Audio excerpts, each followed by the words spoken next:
Okay, I think, are we good to go? I go ahead and begin the meeting?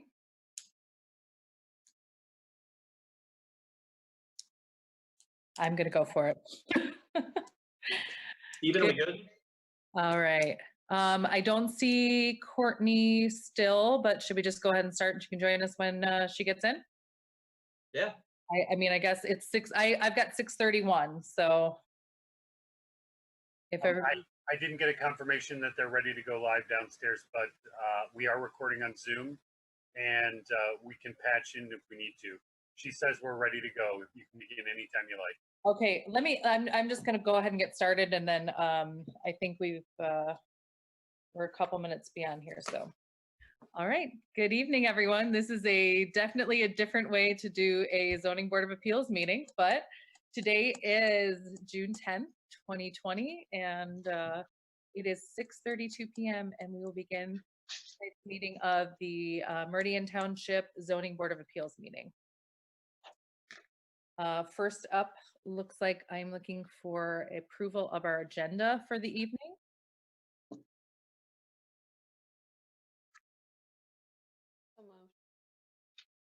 Seconded. This is kind of tricky because I can't, oh, here, let me go to, there we go. Okay, sorry about that. I'm on gallery view. So again, I am looking for approval of our agenda to get started. If any of our members would like to put forward. I move to support the agenda. Okay, now I can hear you. Hello, Yeah. Member Field Foster. Hello. Approve. Seconded. Hello, Member Hendrickson. Nice Hello. to meet you. You too. Seconded by Member Hendrickson. And now we will take a roll call vote on the motion. Let's see, we'll start. Well, Member Field Foster. Yes. Member Hendrickson. Yes. Member Kulhanik. Hopefully I said Yes. Yes. Great. And chair votes yes. And since Member Wazinski is not yet present, here's the motion carries with 4 yea votes. Okay, next on the agenda for the evening would be a motion to approve the minutes.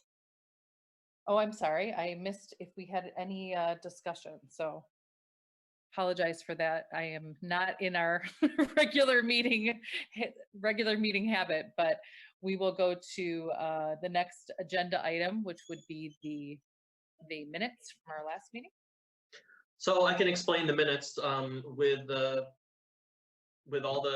everything that's been going on. We had a changeover in staff in the clerk's office. We don't have minutes, so that's a priority of our staff to get that finished ASAP.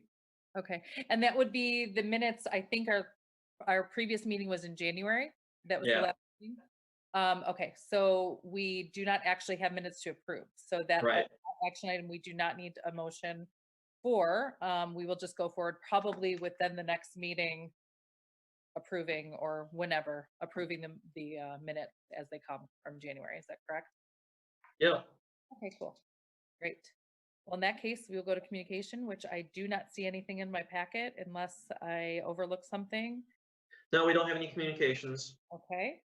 All right, great. Well, then that and unfinished business, we do not have anything hanging over from January or in the midst of in between time. So we will go on to agenda item 6, which is new business. And that brings us to ZBA case number 20-06-10-1, Metro Detroit signs. And we will go to staff. So, hey, everybody, I'm Peter Menser. If you don't know me, I think I've met most of you in person for the last training.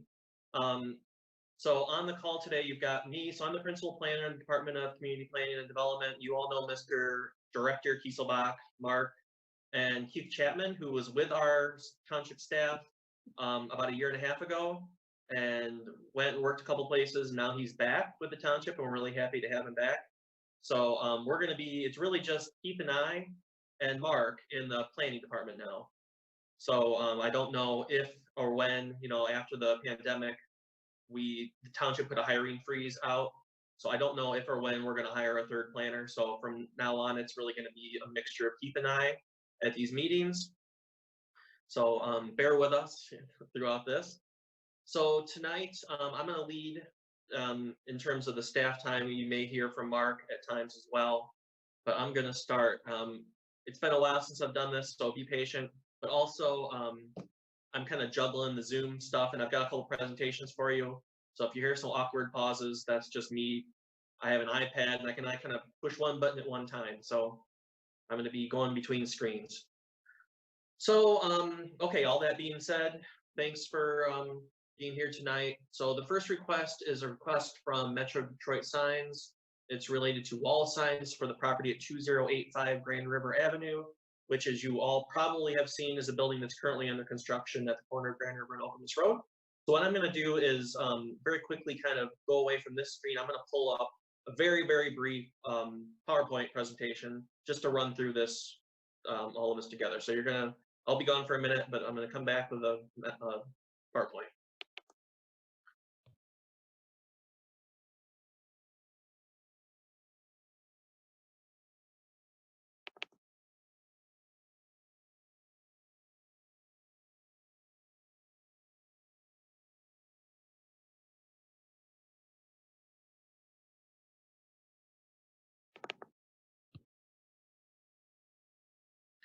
Okay, if someone could just say that they see my screen. I can't see any of you, so.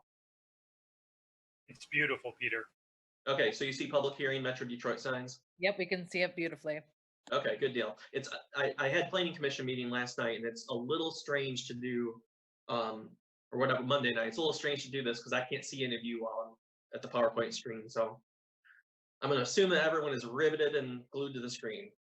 So we've got the first request is Metro Detroit Signs. They're requesting a variance to install a second wall sign at the property at 2085 Grand River.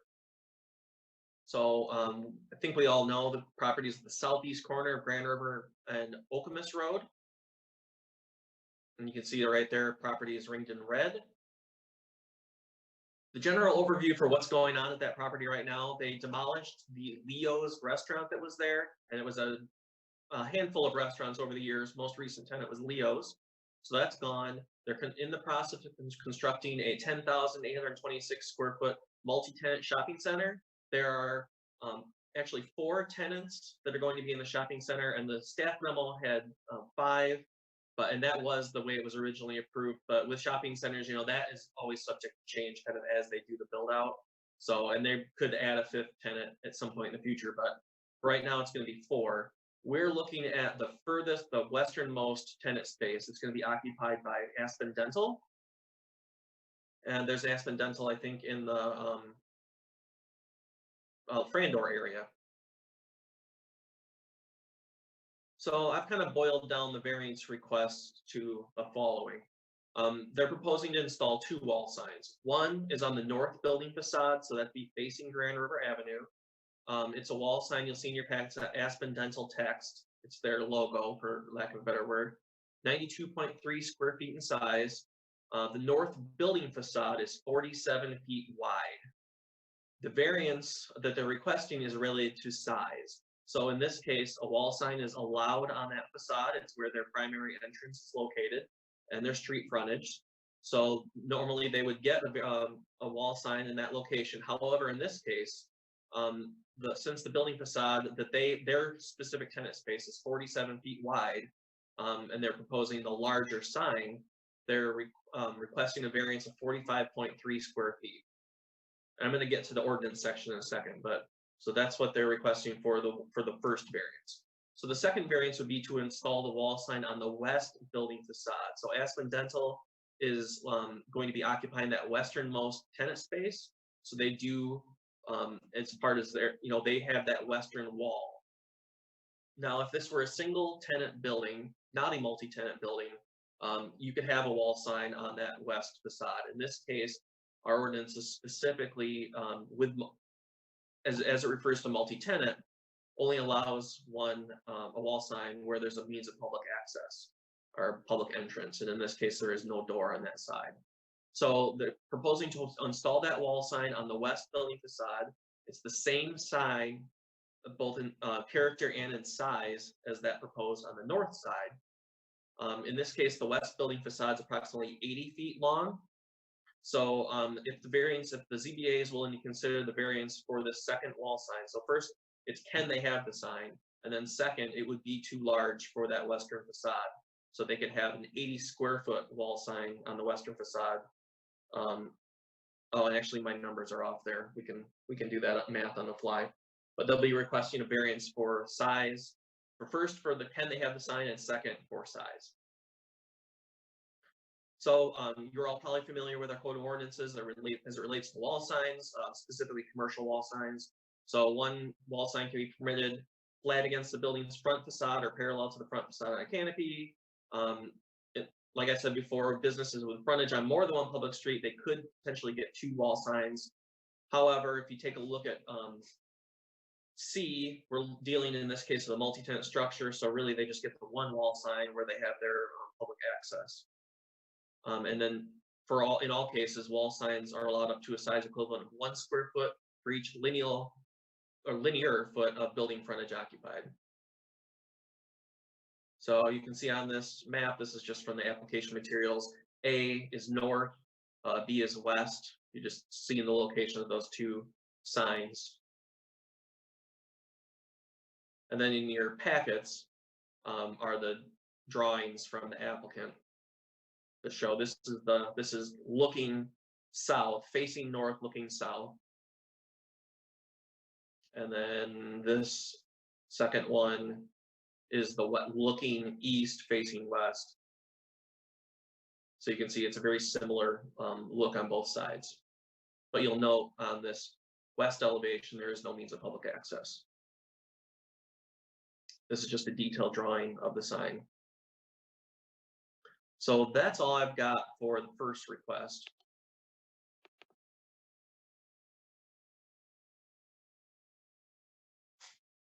And I'm coming back to you here in a second.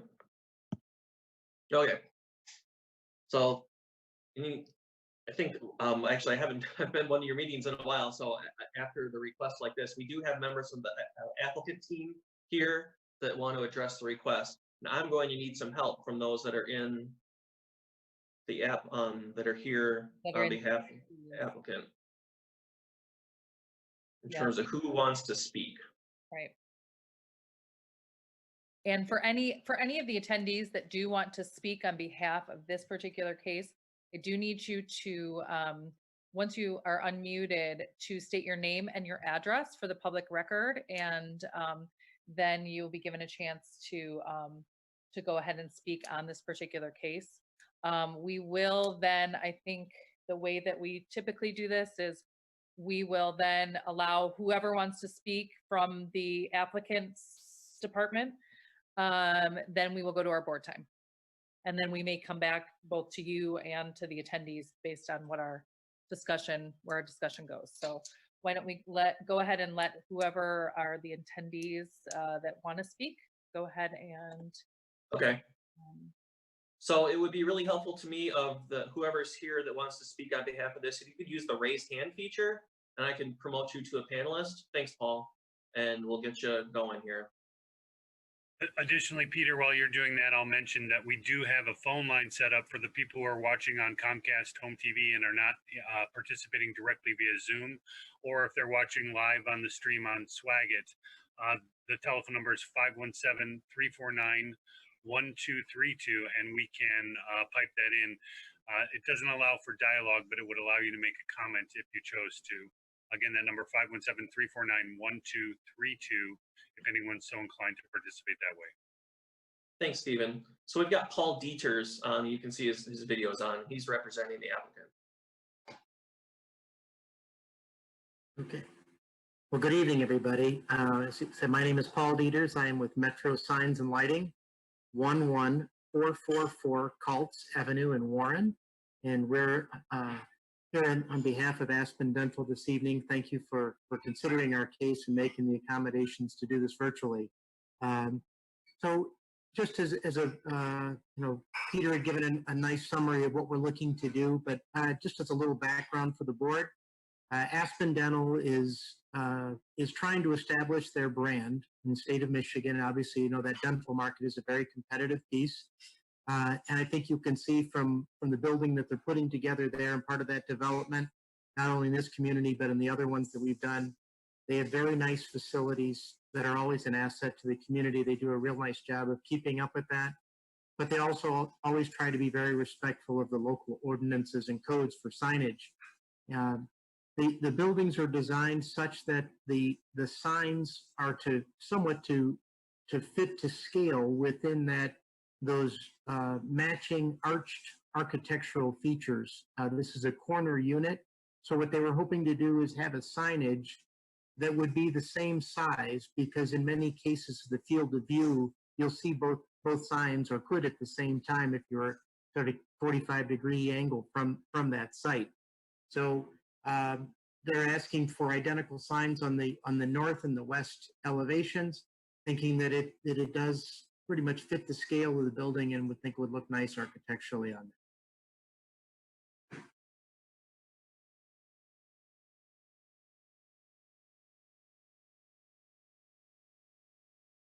Okay, thank you, Mr. Detters. Did I say that correctly? Peters is fine. Peters, okay. Yes, like yes, Peters. ma'am. Got it. Thank you very much. Is there anyone else in the attendees section that would like to speak on this particular case? If so, you can use the raise hand feature and we will patch you in there.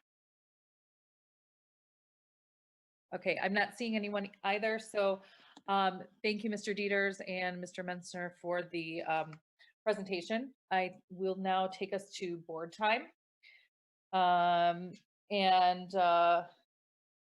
We can go ahead and discuss. So for board members, same. I know we have a couple of new members tonight, Mr. Hendrickson and Mr. Kohanic, and this time is just for all of us to discuss what maybe our questions or concerns are. We can offer those questions to either our own staff members or to Mr. Dieters, who is the representative for this particular applicant.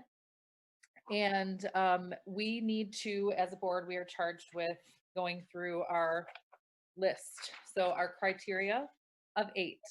So that will be where we spend a majority of our board time. We'll be trying to get to either a yes or no based on those 8 criteria. Anyone that wants to begin, please unmute yourselves and we can go ahead and get started with the discussion. I think it may be easiest while we're in board time to mute yourself when you're not talking, unmute when you are speaking. That way we can all hear each other clearly and we can, respectfully listen to one another's questions. So anybody who would like to start or has any questions for either? I see member Hendrickson, go ahead. Thank you, Chair Mansour. I have a procedural question for Mark or Peter to begin with.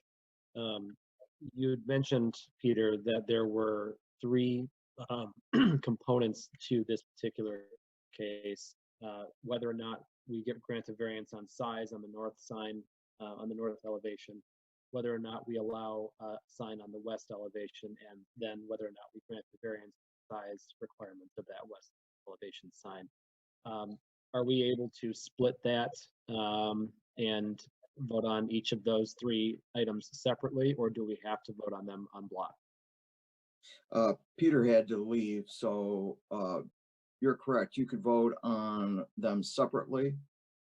As Peter said, the one sign on the north side of the building that's facing Grand River, they would be allowed a sign on that wall by right, and it's only for every lineal foot of width storefront that they can have 1 square foot of signage. As was mentioned, they could by right have 47 square feet. So what they're asking for is the variance on that size of the sign. Because this is a multi-tenant structure, they're only allowed that 1 wall sign. So the second variance would be simply to allow that second sign. Now, if the board feels that they want to condition this sign, they have the right to do that. So you aren't really granting a variance for size on that west side of the building. You'd be granting a variance for a second wall sign, and if you felt that there was a need to restrict the size, you could do that as a condition. Understood. Thank you. Well, then, knowing that, I will defer a bit to my more tenured colleagues who have been on this Board of Appeals longer than 15 minutes. But as I was reading through this and looking at the review criteria, I appreciate that Aspen Dental is trying to build their brand here, and I understand how difficult that can be. However, the size variances seem to me to not present any unique circumstances to this building that weren't created by the developers themselves as they were building this unit. There are lots of corner lots, so I could see perhaps granting a sign on the western face, but I don't see anything from what I've heard tonight or read in our materials that would lead me to believe that there's a special circumstance that would allow a larger sign on either elevation. So my inclination would be to allow a sign on the western elevation, but restrict that sign and the sign on the northern elevation to the stipulations provided in statute already. So to be clear, member Hendrickson, you would be leaning towards not granting the variance in size. Is that what you're saying? Correct. I would lean toward opposing a variance in size, but allowing the variance for a sign on the western elevation, but restricting that to the same requirements that we would have normally for the sign on the northern elevation as well. Okay. Thank you. All right. And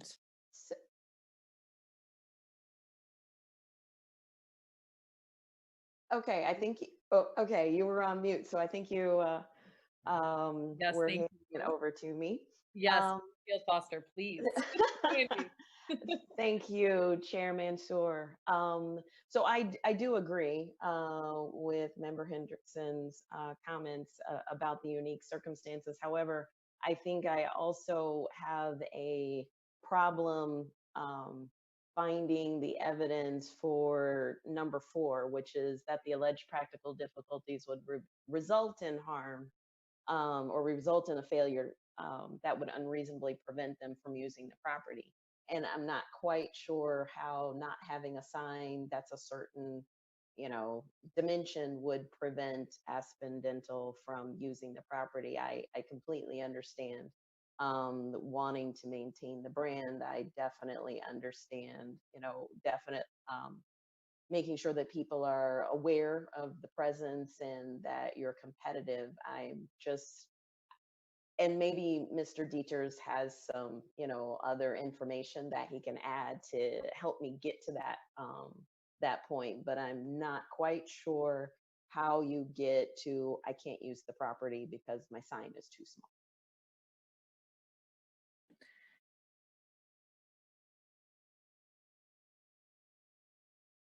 Chair, I believe you're on mute. There we go. And I've been doing these for this entire time with my kids with school, and I should know this by now, how to unmute myself. Mr. Dieters, I think what Member Field Foster was asking as a question is if you can help us to understand the practical difficulties that would come with not being able to have both the additional sign and the size of the sign, because those two things are pretty much where we need to get to as the body to be able to figure out whether or not we can grant the variance. So if we can't find that there's a practical difficulty with the signage, so is there anything that you'd like to add that can explain why this particular size and why the western sign is necessary to operate this business? Sure, understood. Thank you for your comments. So what I'd say is I believe I'd mentioned is that the shape and the scale of the facade and the arch that's put there, the signs are designed to fit that to scale. But Aspen Dental does understand that different communities might restrict that. What's really important for them, if at all possible, is, and just for the building to look right aesthetically, is it looks a lot nicer if there are signs on both of those elevations and if they are the same size. Ideally, they would like to have them that would fit the facade to the scale that the architects designed the building for. But if that's not in the board's favor, what maybe I'd like to say is there an alternate that you might consider that we could go to find equal signage on the two elevations that would enable them to still showcase their brand. It might not be as large as what we had liked or hoped it might be, but I think it will still look nice on the building rather than having a sign on one that's one size and a real small one on the other. I just, just kind of like the Pet Supplies Plus and the Walgreens that are both across the street.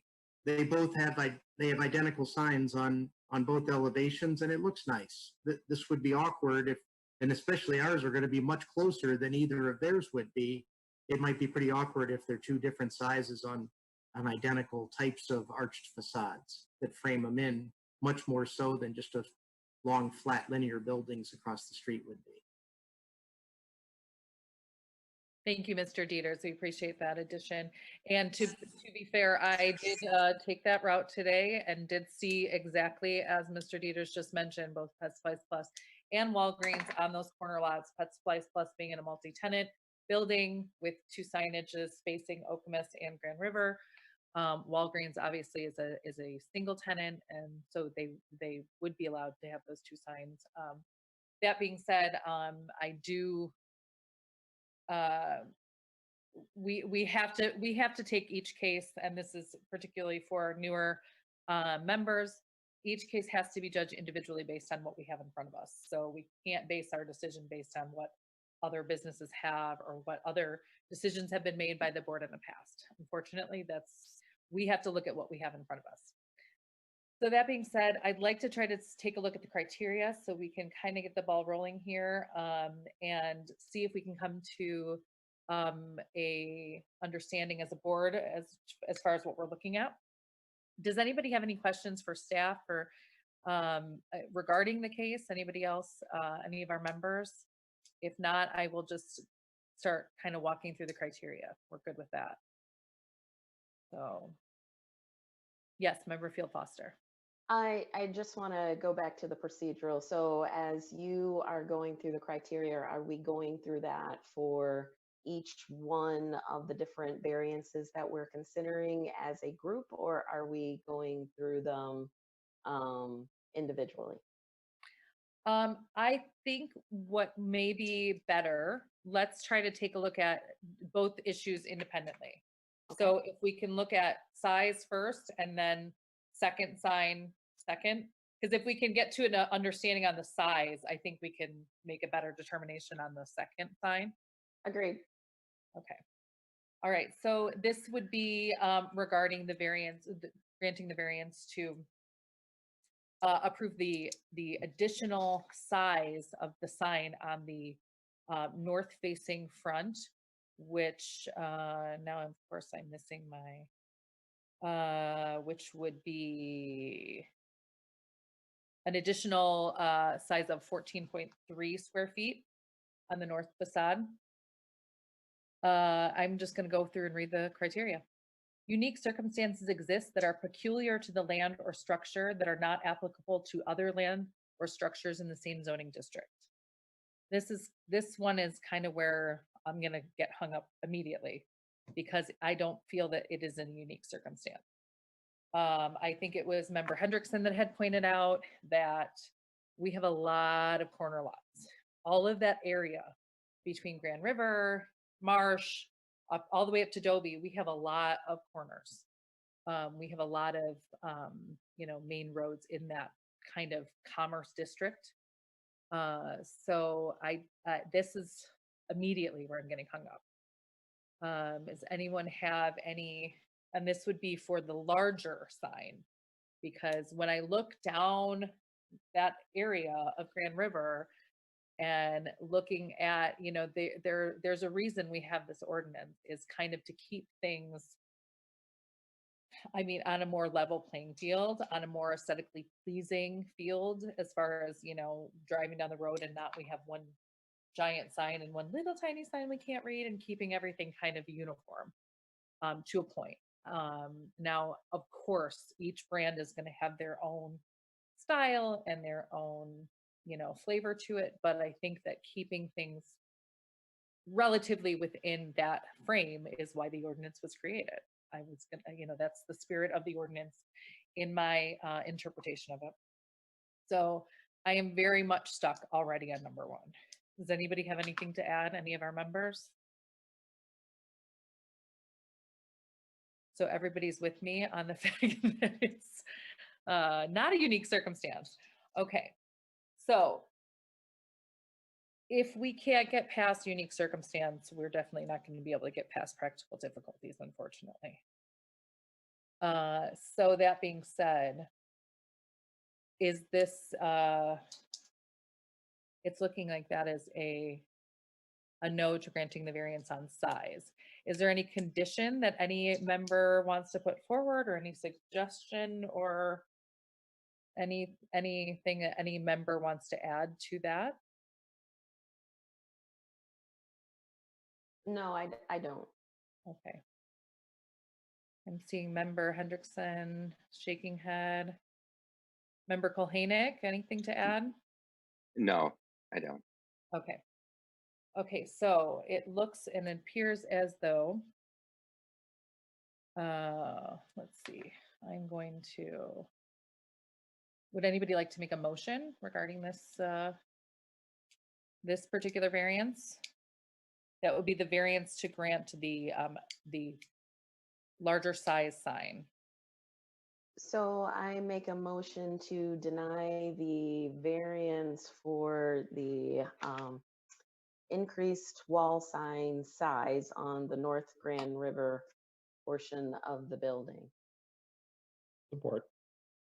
Supported by member Hendrickson. Motion by member Field Foster. Any further board discussion? Okay, I'm going to go then, if we have no further discussion, to a vote. All of these votes will be roll call votes, obviously, for granting or denying a variance. This is a motion to deny the variance. I'm sorry, hold on one second. I'm looking at my paper, trying to find my number. Okay, this is a motion to deny the variance request, ZBA case number 20-06-10-1, denying the request to add a larger, an additional 45.3 square feet to the sign that's allowed. Member Field Foster? This is a, I'm sorry, this is a vote to deny. Yes. Member Hendrickson? Yes. Member Kulhanek? Yes. And the chair votes yes. So unfortunately, the larger sign variance has been denied for this case. We will go ahead then now and discuss the secondary variance, which is the signage located on the western facade of the building. And if anybody would like to add or start the discussion, or I can just go right back through the criteria, whichever our members prefer.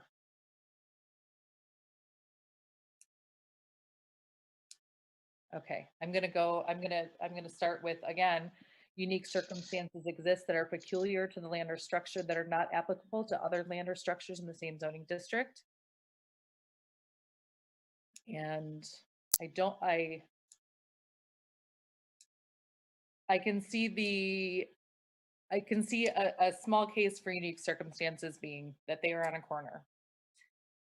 They are on a corner that is busy in both directions, and if you're coming from Okemos Road, needing to locate this facility, you will not see the sign if you're coming on that direction. So you would have to be traveling Grand River in order to see a sign.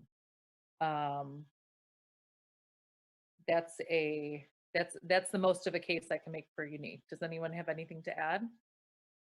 Member Hendrickson?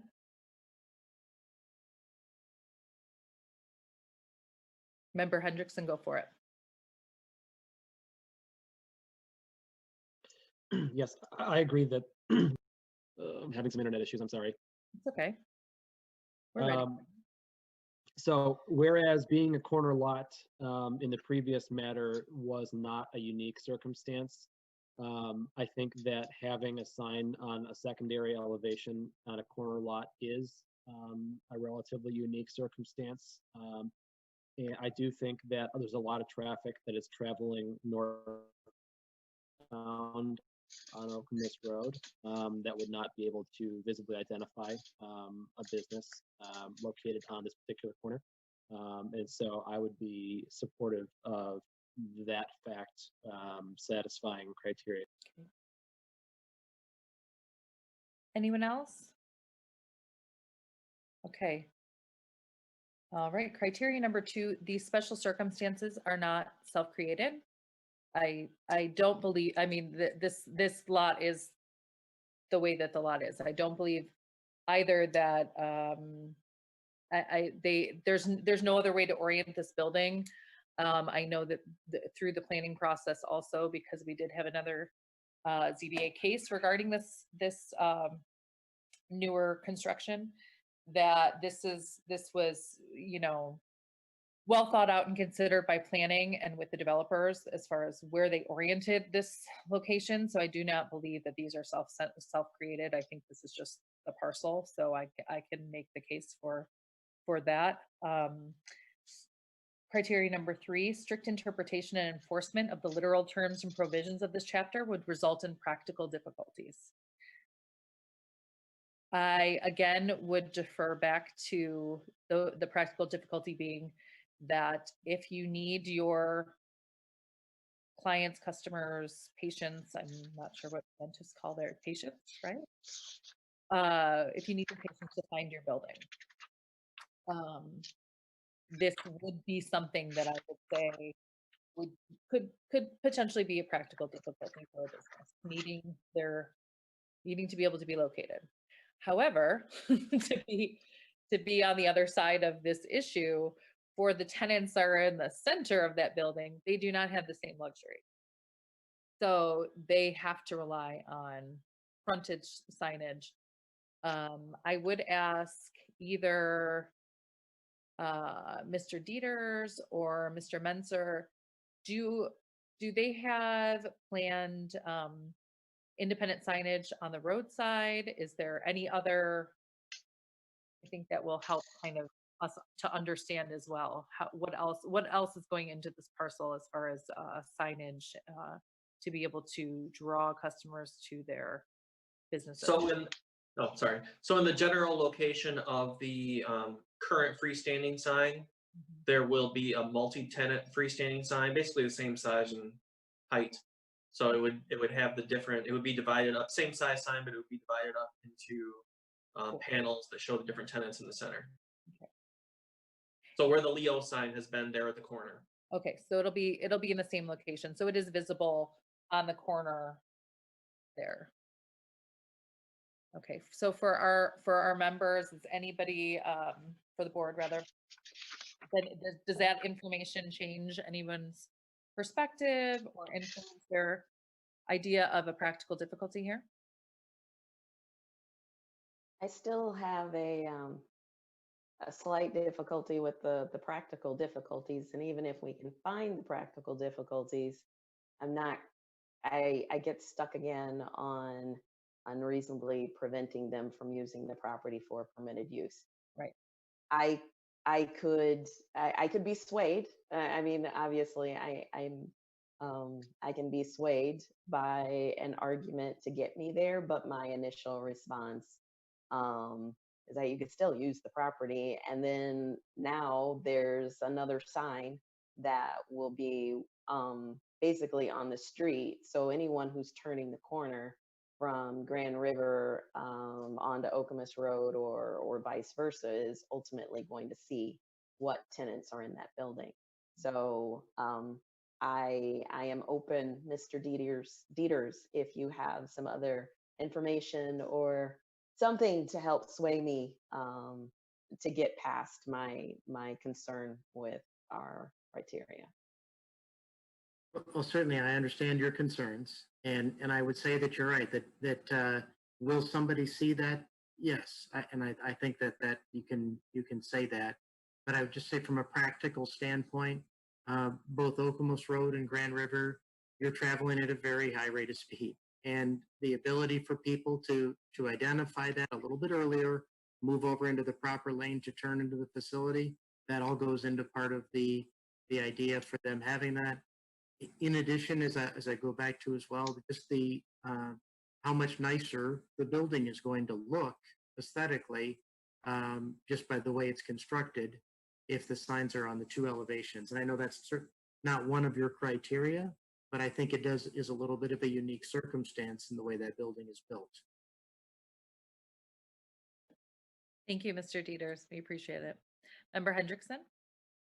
Yeah, I also think that most of the traffic that is coming northbound on Okemos Road toward that property is likely going to turn in either at there's a driveway, a service drive that currently takes you directly to the south of this property. And I think that if you're coming in, you would need to be able to see a sign that is visible before you get to the corner of Grand River and Okemos. And I think that a sign on that western elevation would accomplish that fact. And so while I agree that the sign that the Leo's Lodge had is helpful for the tenants of that building, if I'm remembering correctly, that sign is a good deal to the east on the northern edge of that property, and may not be visible to travelers coming north on Okemos Road. And so I think, whether that gives enough evidence of practical difficulties is a matter of interpretation, obviously. But I think that drivers coming north and being able to see a sign on that western elevation so that they can turn into that service drive on time, in a timely fashion, would be beneficial, if not just for that business, but also for traffic flow. Okay, thank you. I had not thought about that, so I appreciate that. Member Field Foster? So I definitely agree with those points. And so I can get to practical difficulty. There's a safety component to there, which is obviously something that we want to take in consideration.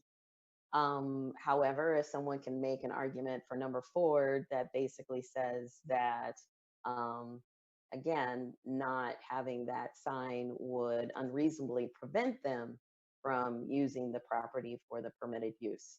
I can get to practical difficulty, but how does that prevent you from using the building for the permitted use? Yeah, I would definitely agree with that, Member Field Foster. Mr. Menser, do you have the map, the site map that we can look at so we can kind of see what that is that Member Hendrickson is referring to? Just to give us kind of like a visual of that. Yeah, it'll just take me a second. Sure.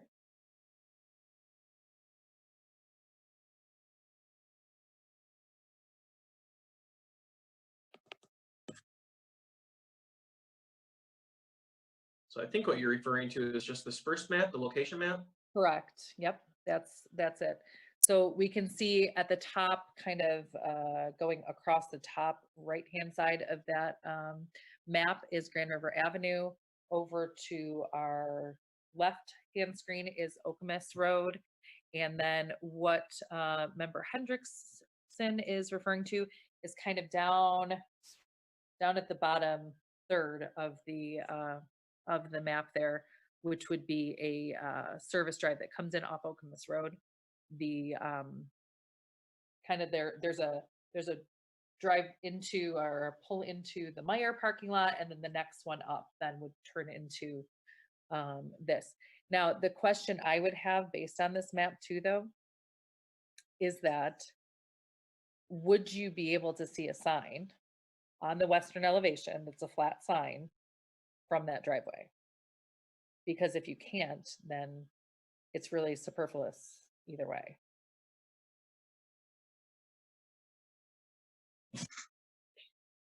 I'm not sure who that question goes to be honest with you. I don't know who could answer that, if that's Mr. Dieters or Mr. Menser, who would have an idea.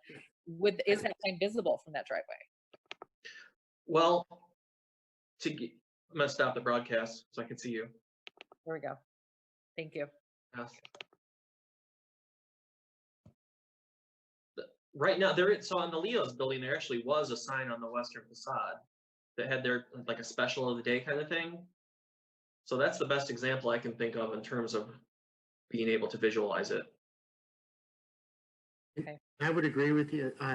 One of the things that I think that you could take into consideration for the visibility, because there's a parking lot area between Okemos Road and the building, and it sets back a little bit, the angle at which people are viewing that affords them the ability to see that sign. Whereas maybe if the building were right up against the road, I could see your point in that it might not be visible, but the viewing angle is sufficient, I believe, for people to see that sign. Okay. Thank you both very much for your input. Member Hendrickson. Yeah, I have a question for the applicant here. The signage on the building and I guess the sign closer to the road, are those planning to be illuminated? Yes, they are. So that's the other component that would probably factor into that, is especially if you're coming in at night. The sign on the road is relatively small, but you would likely be able to see an illuminated sign on the building. So it would assist drivers in dim light and low light and no light situations being able to find this. And I don't know what the hours are of Aspen Dental. Perhaps that's, I'm not helping your argument here, but being able to find it in low light situations, having an illuminated sign on that frontage would be helpful.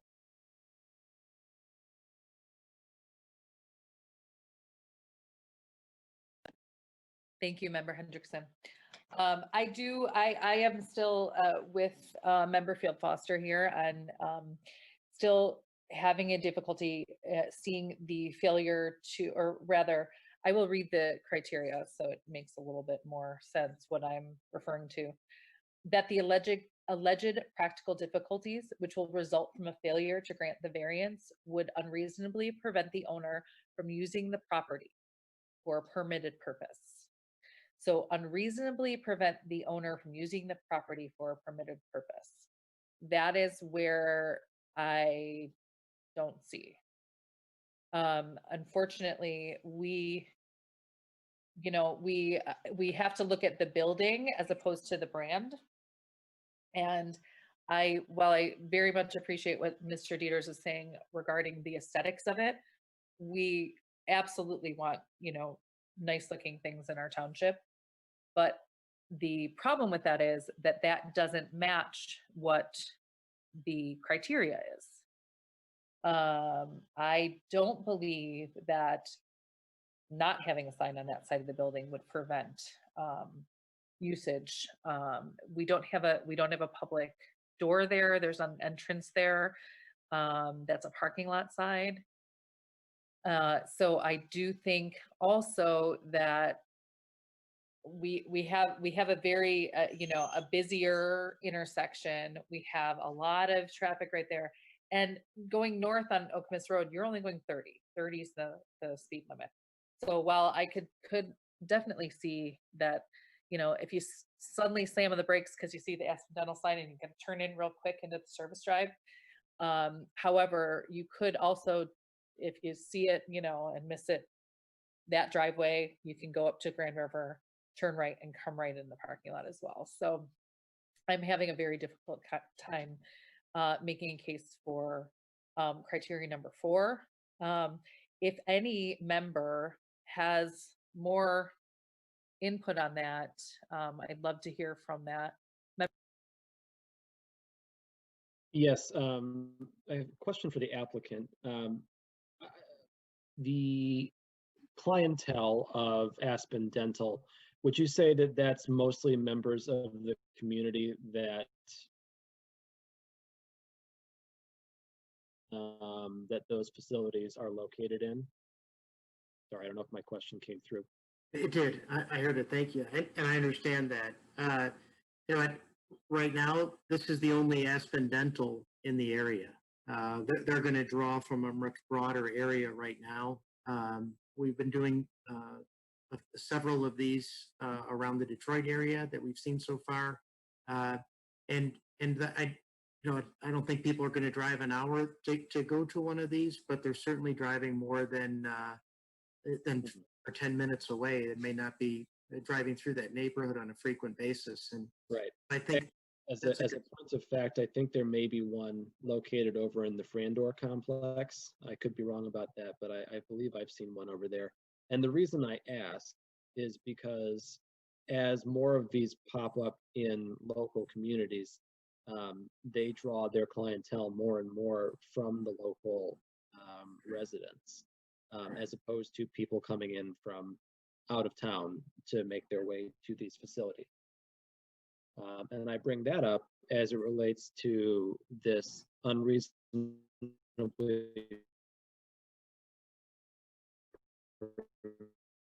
prevent criteria. As many of the residential areas, specifically related to Okemos, are coming from that south, coming northward on Okemos, from across the bridge, from the neighborhoods, just to the southwest and southeast of this particular location. And so I wonder if not being able to adequately identify this business and this building coming from Okemos Road going northbound wouldn't unreasonably prevent them from operating their business, because many of their clients would not be able to identify it coming from that direction. Fair point. Thank you, Member Hendrickson.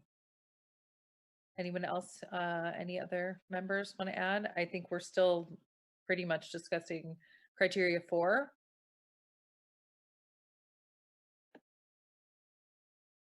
Okay, since I'm pretty sure Member Field Foster is still not able to make a case for number 4. It sounds like Member Hendrickson, you can find a case for criteria 4. Member Kulhanek, how about you? Where are you sitting on this? Yeah, I'm sorry. I've been listening and learning. As you know, this is my first my first meeting, a strange meeting, and here we are 6 months into the year or whatever we are. Exactly. But I've been listening carefully to what everybody's saying, and I guess I would tend to associate with Member Hendricks a little bit more on this.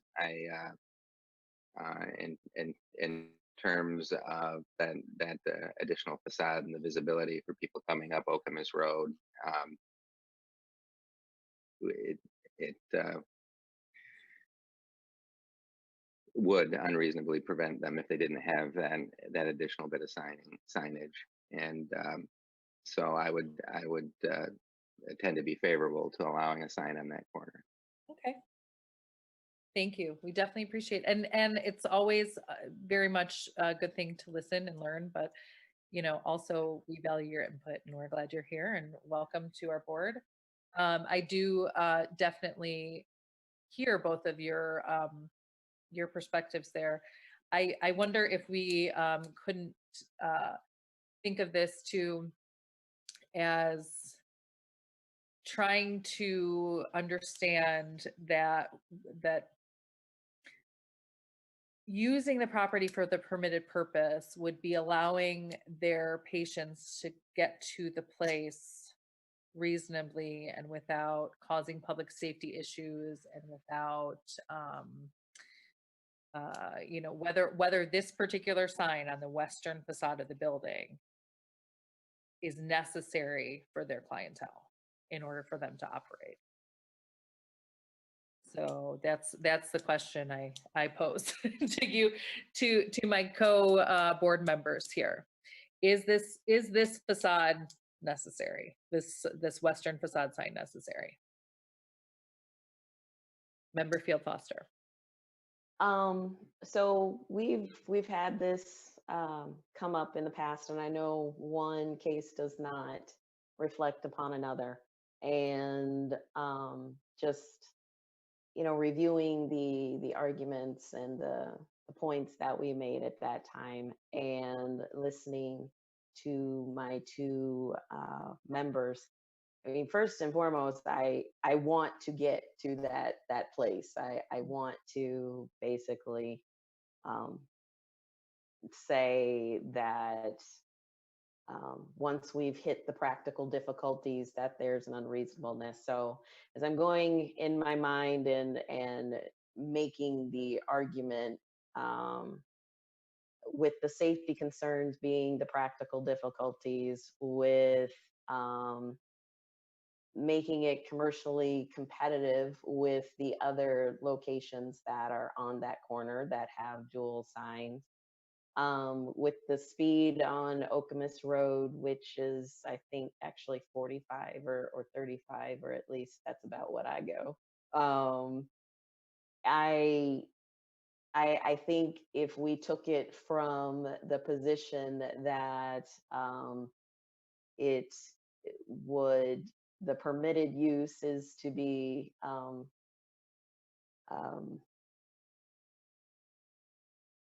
have your clientele find your location, and basically get there safely, then I could make I could make that that criteria work, in an interest of moving forward. Okay. Okay, that's as good as a yes, I think, as I'm going to get on that. So I'm going to go on to criteria 5 while we still have a little consensus here. Criteria 5, granting the variance is the minimum action that will make possible the use of the land or structure in a manner which is not contrary to the public interest and which would carry out the spirit of this zoning ordinance, secure public safety, and provide substantial justice. So I think in light of what Member Field Foster just said, I think that we all agree that this could be very easily met on the public safety standpoint. On the minimum action, considering that we did deny the size variance for the first case, or for the first, point of this case, variance rather, that we can say this would be a minimum action because we will seemingly still hold them to that, size that's in the ordinance, and providing substantial justice, meaning that that is the fairest way that we can come up with making things right with this particular variance application. Does everyone agree on that point, on criteria 5? Yes. Okay. I see nods. Okay, let's see. Number 6 is granting the variance will not adversely affect adjacent land or the essential character in the vicinity of the property. Very easily, I can meet that.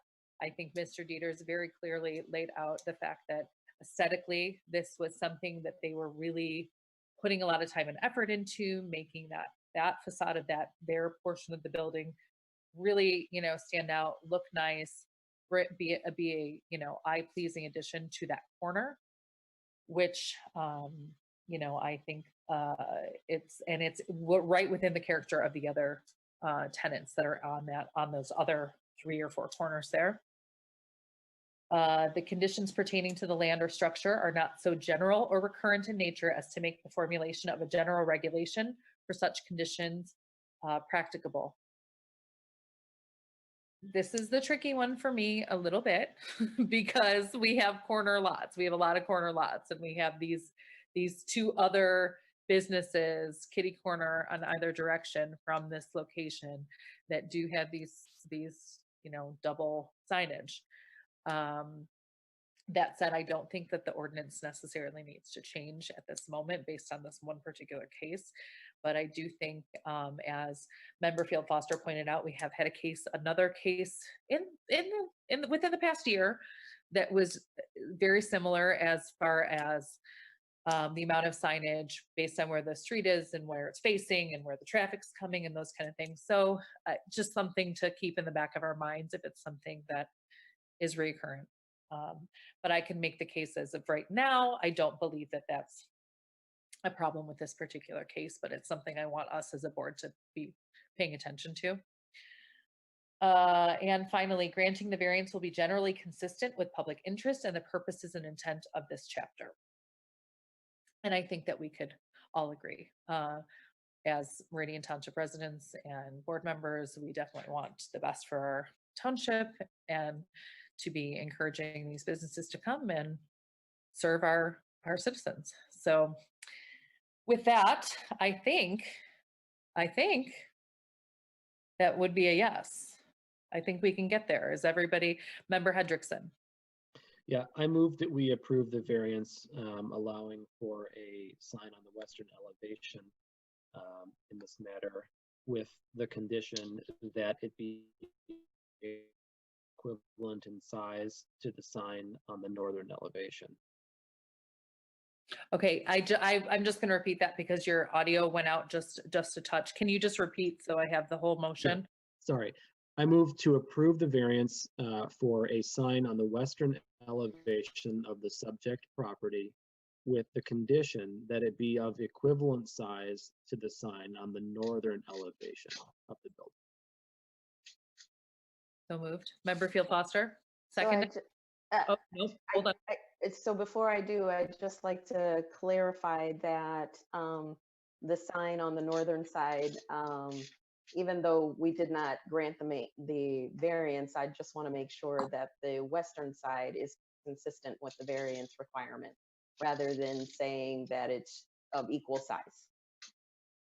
I'll consider that a friendly amendment. Okay, so with the friendly amendment of it being equal to the ordinance, not necessarily a yes. Is that what I am to understand? Okay. So seconded by Member Field Foster with that friendly amendment. And just to clarify, you know, the ordinance on the western facing front would allow for a much larger sign than the ordinance would allow for on the northern facing elevation. Mark, is that correct? Based on the drawings I'm seeing here? Well, the first thing on that western elevation, they wouldn't be allowed a sign without this variance. So there's not that distance or that, you know, square footage of a sign allowed by the width of that side of the building. You know, just to clarify what I hear from the motion is that they can put a 47 square foot sign on the northern side by right. They could choose to make a smaller sign on that side. They don't have to go to the max, but if whatever square footage up to that 47 that they put on the north side is going to be the max that's going to be allowed for the second wall sign on the west side. Correct. That's the intent of my motion. Yes. Is to have the maximum size of the sign on the western elevation be equivalent to the maximum size of the sign on the northern elevation. Right. Okay. Just wanted to make sure we were all voting on the right. Thank you, Member Hendrickson. I think especially in this format, it is really challenging to have those points made clear. So I do appreciate the reiteration so that we all are perfectly clear what we're voting on. I think it'll also help for the minutes so that we're clear going forward and transparent with what we are. So I appreciate that. And look at you making amendments on your first motion. This is great. This you're doing it. All right. So this is going to be a roll call vote to approve a signage on the western facade for ZBA case number 20-06-10-1 with the friendly amendment of it being the same size as the sign on the northern elevation. So Member Field Foster. Yes. Member Hendrickson. Yes. Member Kulhanick. Yes. And the chair votes yes. So that motion carries, and the variance for a signage on the western facade was approved. Thank you very much for your help, everyone. Appreciate Thank you, Mr. Dieters. We appreciate you being here tonight. And we look forward to having Aspen Dental in our township. Thank you. it. All right. Well, see, look at this, democracy in action. We are going to move on now to ZBA case number 20-06-10-2. This is Buddy's Rendezvous Pizzeria LLC, 31800 Northwestern Highway, Suite 206, Farmington Hills, Michigan, 48334. And with that, I will pass it over to Mr. Menser for his presentation. Thank you. So for our second variance request, I'm going to do something similar to the last one. So I'll page through PowerPoint just like before. The one thing I do want to make clear is that since the staff report went out, we've had some changes to the proposal, and I'll explain those in detail. So I think that it'll all make sense, but I just want you to at least understand that what I'm saying is going to differ a little bit than what was in the staff memo. So let me do a couple things here. I'm going to bump Mr. Dieters, some administrative movement here. And then I'm going to go find my presentation. I'll be right back.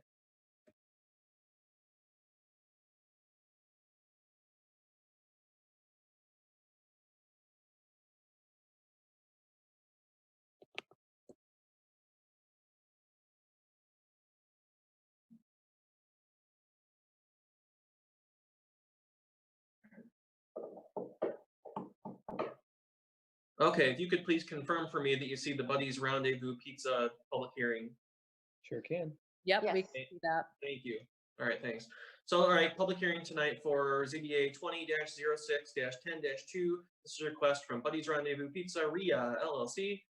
So they're requesting to install 2 wall signs at 2010 Grand River.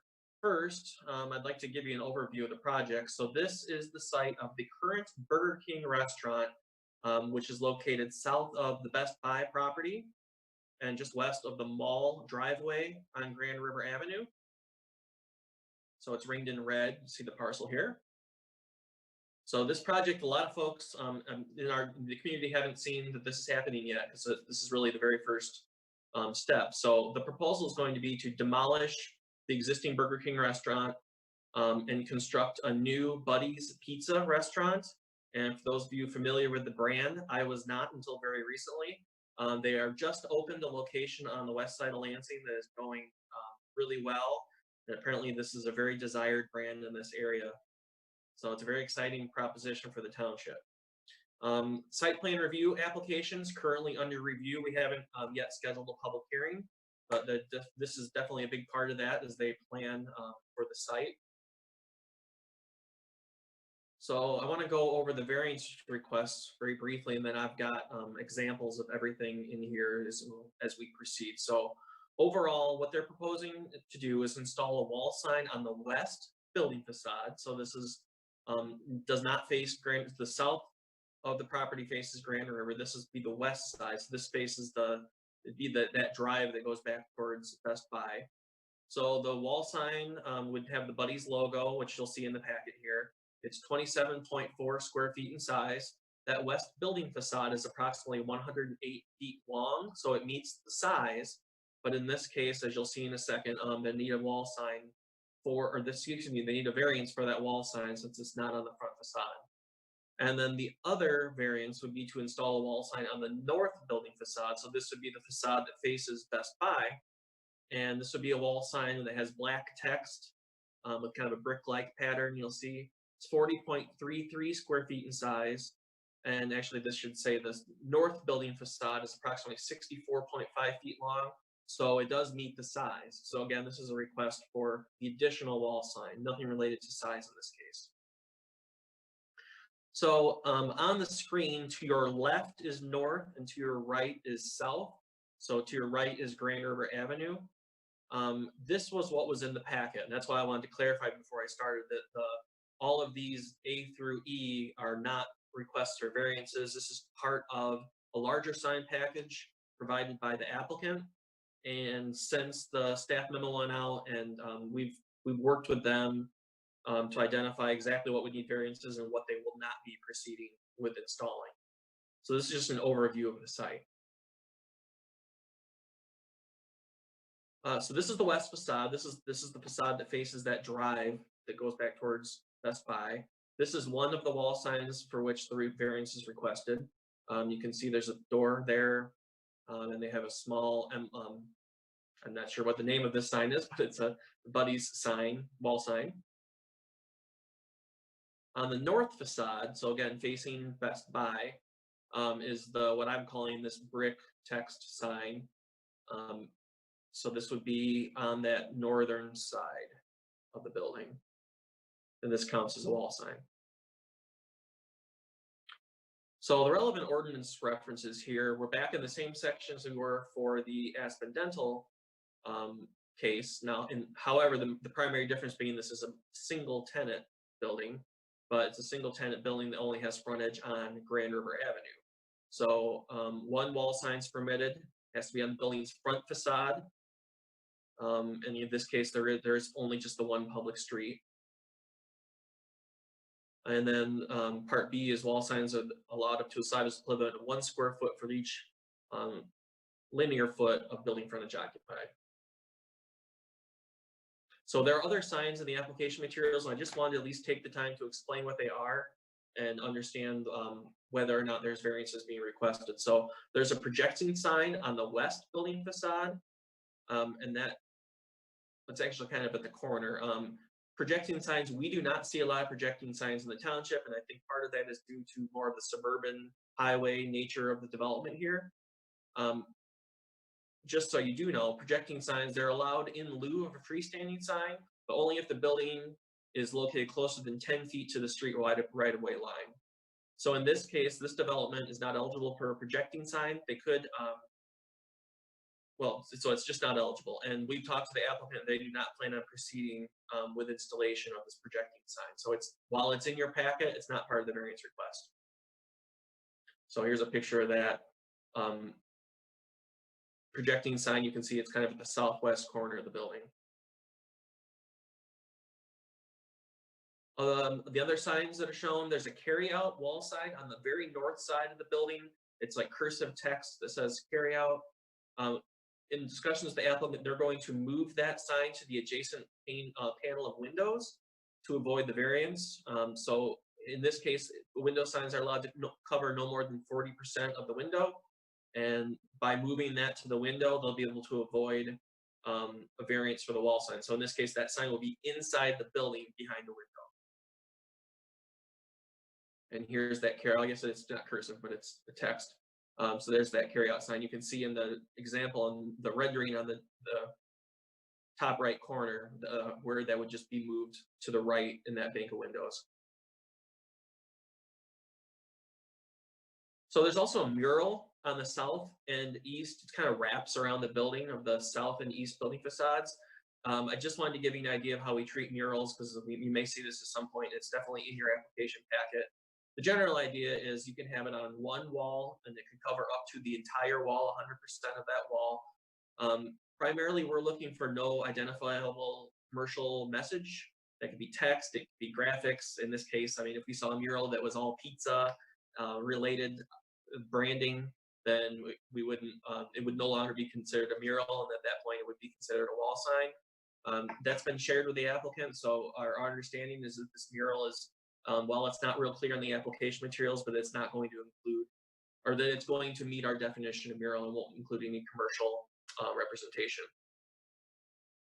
So, and they also plan on moving the mural so that it's entirely on that east facade and does not.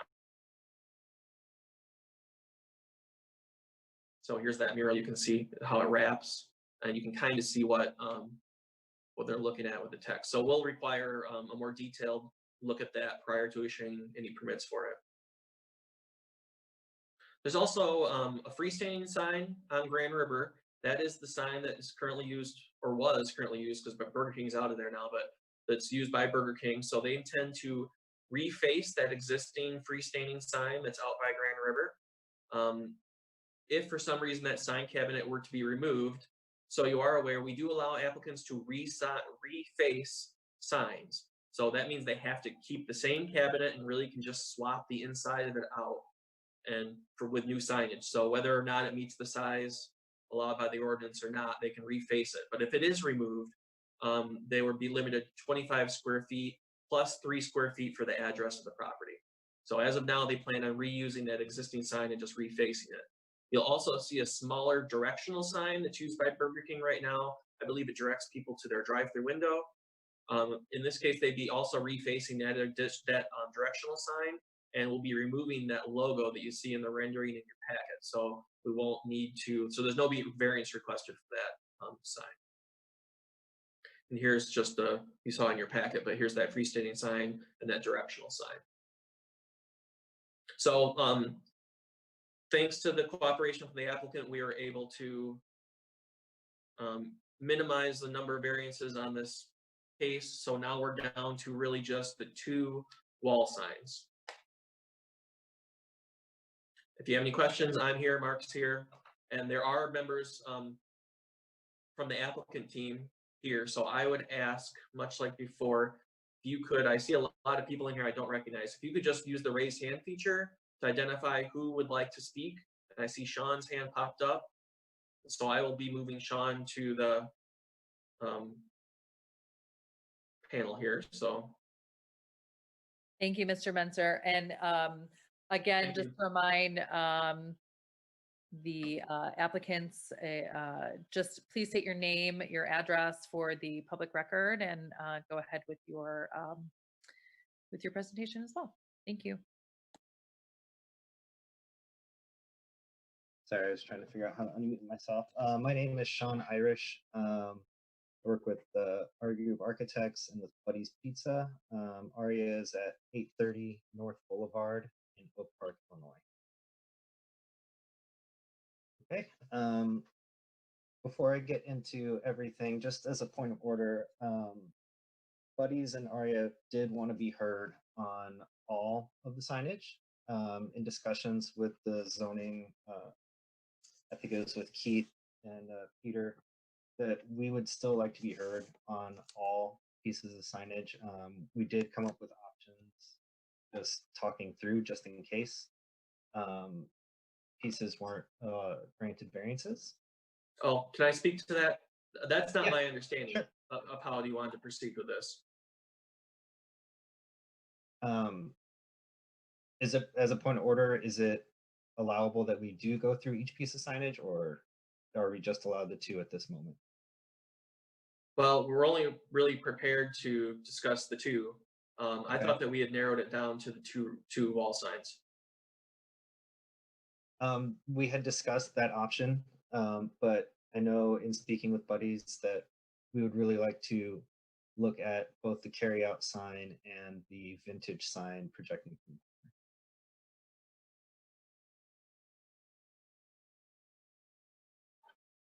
Can I say, is it, since and this was one of my questions to begin with, since since it has not gone, is my understanding that this has not gone in front of the planning commission yet? Well, so it won't go to the planning commission. Site plan review is a process through staff. Okay. So we haven't done that part of it yet. Correct. So But is so it it- won't be going to the planning commission or the board. Okay. Then is it, since we do not have, do we have variances here in our staff report that we can speak to on that? I mean, because I'm sorry, is it Mr. Irish? Do I have it Yes. correct? For Mr. Irish and representing Buddies, I would we could offer our opinions, I think is what we're getting to, but I think if we're not prepared with material to proceed, I wouldn't want to, because first of all, our board, we don't have a full board here. We have 4 of our 5 members, and I would hate it to be an opinion based and not be able to directly approve something that we don't have in front of us. I just strictly really so that your the people that you represent can have it fully heard. I think that They Okay. definitely, do you want to know, am I Yeah. making myself clear? I just Yeah. don't want to hear something, a half of a part of a presentation and Mhm. make a judgment based on that, or grant or deny a variance based on that. Mhm. I, my understanding is that they could then go through the process again, and Director Kieselbach could probably speak to that if they did want to come back with those additional signage, and we could hear those separately, but then we would have the full amount of information. Staff could probably talk to that, but as chair of this board, I would feel more comfortable having a full presentation on those particular issues so that we can address them as necessary versus just Mhm. having half the information. Yeah, that makes sense to me. Would we then get tabled to the next meeting? Director Kieselbach, I think, had something to add. Yeah, right, because we do a notification and, for this, and we do notify the public that Mhm. this is before them, and we typically, in the past for zoning board of appeals, if there's new, variances that haven't been published and the public isn't aware of it, we've Mhm. typically tabled the request and brought them back at another meeting, so Okay. that we can advertise all the variances. Certainly, if the ones that have been already published and noticed, if the board chose to look at those tonight, they certainly could do that. But if you want to look at the entire package as one, then the suggestion would be to table this request until a future meeting. I do also see someone with a raised hand. I'm assuming that is another representative from Buddies or Sean Baxter. Do we know who? Yes, he's with Buddies. Okay, do you want to tag him in there? Yeah.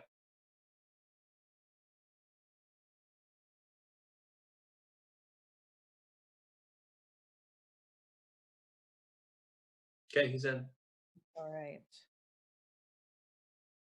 Mr. Baxter, can you hear us? You there?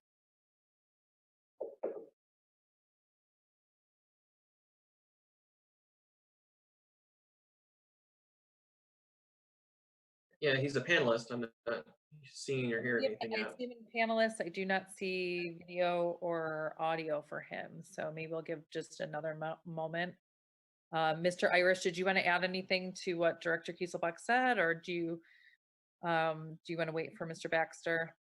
I think that it's a good idea to table for the entire package to be all heard at once, but we would like to hear the panel's opinions on the two signs that are in the agenda, just as a point of reference so that we can be better prepared for the next meeting. Okay. And for staff, is that something that is allowable to hear that, and I can choose as chair to table as necessary? I think so, yeah. I don't see why not. We're just not making, you can talk about it, we're just not making any decisions, right?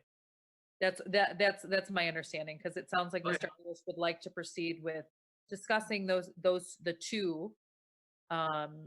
Okay, Mr. Director Kieselbach? Yeah, if you're going to open up the hearing, then you would need to adjourn it, not table it. So you would adjourn it to a future meeting. Okay, If you open it, if they, again, table would be, you wouldn't be discussing it. okay, thank you for the clarification. Member Hendrickson? Well, I guess maybe I've got a different understanding of parliamentary procedure from Director Kieselbach, but I believe there is you can make a motion to table, and I believe that is a discussable motion. So if we did move to table this to a date certain, if we know what date we want to bring this back up, we could discuss that, and in so doing, offer our opinions on the two signs that the applicant was looking to have us weigh in on. Typically, just so if you move to table, there is no discussion on the table. You simply table it and it goes to another meeting. My concern, again, what if you want to open it and discuss it, then you should adjourn it. that's the process I would suggest. Okay. All right. I see Mr. Baxter back in the attendees list. So let's try that one more time so we can get an additional voice here from the applicant so we can determine whether or not they do want it, how they want to proceed. Okay, he's been patched through. Okay, Mr. Baxter, if you can, you are added into the panelists. If you want to add your audio and video, please, you can join us. So at the time you connect to Zoom, there should be an option to join the audio, and there's several different options that you can select. One would be via the computer, and the other would allow for options to dial in. That looks like we're making progress. Here we go. I think we got him. Okay. Mr. Baxter, we'd love to hear from you. If you would like to unmute yourself, just give us your name and address, please, for the public record. Sure. Good evening. Sean Baxter, 114 West Adams Avenue, Detroit, Michigan. Just gave you my residential address. That was probably a really good idea. I don't know what I've just missed for the past couple of minutes, and my apologies. I just kept getting jumped off. And to everybody on the board, thank you for your consideration and time tonight. I apologize for my hair. I just walked through that crazy tornado that was coming through here, basically. I'm not sure what has been talked about procedurally, and don't really want to get bogged down in the procedure too much. It was my understanding that we had submitted sort of all of the elements to be considered for variance. And the first I heard of anything kind of being raised as an issue was, I think, a day or two ago. And look, I'll take it upon myself. I was the one pushing ARIA Group to say, like, look, these things are all very important, obviously, to the brand and to what we're trying to do moving forward. I'd like you to know. So two things. One, I think I've shared this before with some of you. What we're doing in Okemos, I think, is actually really exciting. Besides entering this community, besides opening a new restaurant, this is going to be the first prototype of like the future buddies. So we're bringing into this town like how we envision the next 15, 20 years of this brand, which is why kind of what we're talking about right now is it's not just about signage. It's pretty sacrosanct to what we've been working on for many, many months about the growth of this brand. That being said, the signage element is extremely important to us. And so it's tough for us to be able to proceed down a path of going through permitting and starting to expend dollars and what have you without clarity on what at least some of the signage would look like. So if it's not entirely out of order, and if you guys aren't capable of talking about the vintage sign that's projecting, I would request, if at all possible, that we can at least talk about the other ones that you're ready to talk about, because as owner's representation, sitting inside of the buddy's office, like, we need some clarity and understanding so that we can feel comfortable enough with at least some elements of it that we can kind of keep moving forward internally. Thank you, Mr. Baxter.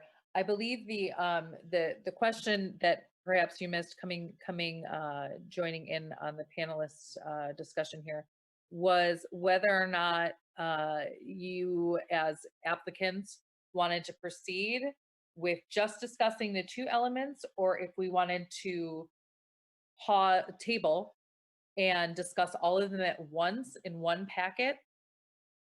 Since staff has only presented us with, and we're only prepared to talk about the two elements, we could just discuss the two variants that are on the table that staff presented us as a board.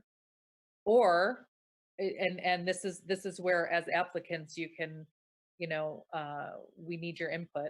We can take that whole bundle of all of the signage that you have and move it to another meeting. We can discuss, we can open it up to discuss those signs as presented, and then adjourn and continue the discussion in an additional meeting with the proper notification to the public. So we're kind of in a little bit of a let's figure out what we're going to discuss tonight or not. If you want to proceed with the entire package, we can do that, and we can table it and move it forward to another meeting. That's where we're at. I mean, while we see our design in the building as a symphony and it all kind of fits together, I do think it's important just to be able to get some resolution on the elements that we can talk about. And if I know you probably can't tell me whether or not it hinders us to kind of bifurcate. I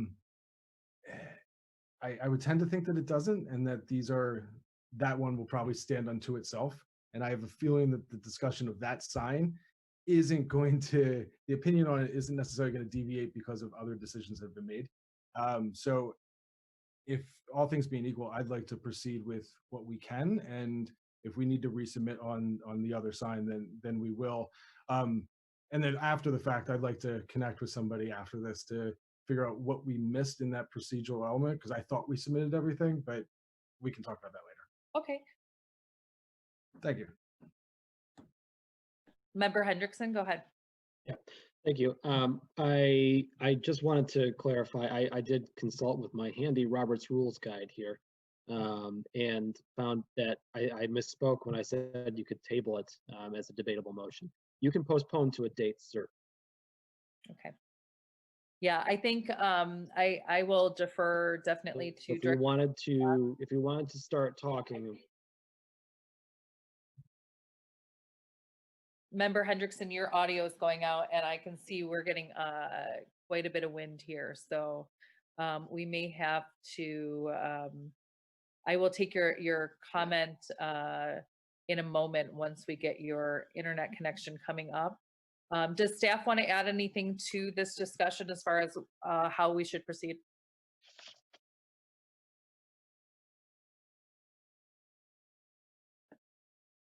Member Foster, go ahead. So I have, I guess, one comment. So as we're looking at a significant number of signs, it appears, and considering how to deal with those, I myself personally would actually like to take them as one package, because I find that we tend to put conditions on things. We may approve one, but then condition something else. And if we bifurcate it, then that kind of takes away creativity that we may be able to bring up, or, either some alternate views of looking at the whole package as one. I mean, we can look at the two different signs, but I just think that could limit what we ultimately do with the other ones that are presented. Thank you, Field Foster. If I may, I'm sorry, that feels actually pretty considerate and reasonable to me. Sure. Yeah, I'm sorry, Mr. Baxter. I'm just going to say your name just so that whoever's doing our minutes just knows who's speaking. Yes, Mr. Baxter, go for it. Sorry, I was just going to concur. While not thrilled about the idea of pushing, that does seem like a reasonable and thoughtful comment for what that's worth. That's my opinion. Yeah, and to speak to what Member Field Foster said, who I think we just lost, I would tend to agree with her on that. Looking at things as a whole, I think if applicants were listening in on the discussion previously, when we're looking at a newer development, a new space, a new entity, it's nice for us to look at it as a whole, as opposed to coming back in and piece by piece, because when we're looking at a element, it's a lot different than looking at the whole property, if that makes sense. I am pretty much on the fence. I would defer to what the applicant wants the most, because as a board, I think we would prefer to look at it as a whole. Yes, Mr. Menser. Well, maybe it'll help, is we lost Scott and we lost Monique. Okay. So we lost quorum. We can have a discussion we're missing when it's just myself and Member Kulhanek anyway. There's Member Hendrickson Scott's left. back. Sorry about that. we don't have a, do we have a quorum with 3? 3, yes. Yeah. Okay, we do have a quorum. So, oh, my lights just flickered. Okay, that's interesting. Yes, Mr. Baxter. So would this imply a 30-day delay? Is that the next viable time, or is there some accommodation so that we don't have to wait another month? Is it 2 months? Like what are we talking about? Right. I think that's a fair question for staff.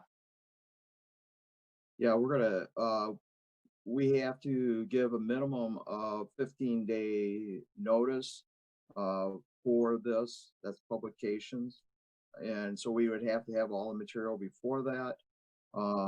You may have to call, if the ZBA is so inclined, call the special meeting because we had no applications for your second meeting in June. So that one was canceled because of the deadline. The deadline is coming up this week for your first meeting in July. So if we had everything, we could go ahead and notice it. Okay, so we could, so in, with proper notification, our first meeting in July would be the 8th. Is that Yes. correct? So Yes. July 8th would be the next available time going forward. I do think that, again, if applicants would like to hear it as a whole, that is, we do have enough members here to hear those 2 elements. And I think that we'll just defer to applicants what their choice is there. Can I I know which path we're going to go down, but can I ask one more question? I'm not trying to belabor this. I would feel more comfortable if we were all in person. This is just a little odd to me. So I'm just trying to understand to make sure that this doesn't happen again. I know that we, like you even saw in what was shown on those slides, like the different positions and the different signs that were being submitted. Like I know that we've submitted all of these and that we noticed all of them. Like I know that we chose not to not have some not presented. Like it was all part of this notice period. So I'm curious, just how, before we make a decision about how to go forward, I just honestly don't understand how we got here. And look, we're going to be working together for weeks, months, years. So like this isn't antagonistic at all, but like I don't understand, because I know the package that was submitted, which we just went through, which was all of those signage elements. I know that that's what was noticed out there via ARIA and our signage guy, Ryan Coffey. So I want to make sure that we don't run into the same issue, because it just doesn't make sense to me that these weren't noticed because it was part of the same package. Well, I think the issue is that in the last, in preparing for this meeting, our understanding was that the other signs had been removed from the package, so we aren't prepared. I'm not prepared to get into the details on them. But so the 15-day notice or whatever was provided for those elements of the signage package. I don't have the notice in front of me right now. I believe it was, or at least for part of the signage, but I don't know. And it sounds like, and look, I'm not trying to make this difficult. I'm just trying to get clarity for our side, because at the end of the day, like I'm going to talk to Ari after this and be like, what happened? Why did we get here? And so I just want to make sure that this doesn't happen again. When you were initially talking, Peter, you did state like, look, you saw this package, but we're not going to be talking about all this or doing all this, so we're not going to be talking about what you've reviewed. Everybody's seen what our variance requested. Everybody's reviewed the full variance request, right?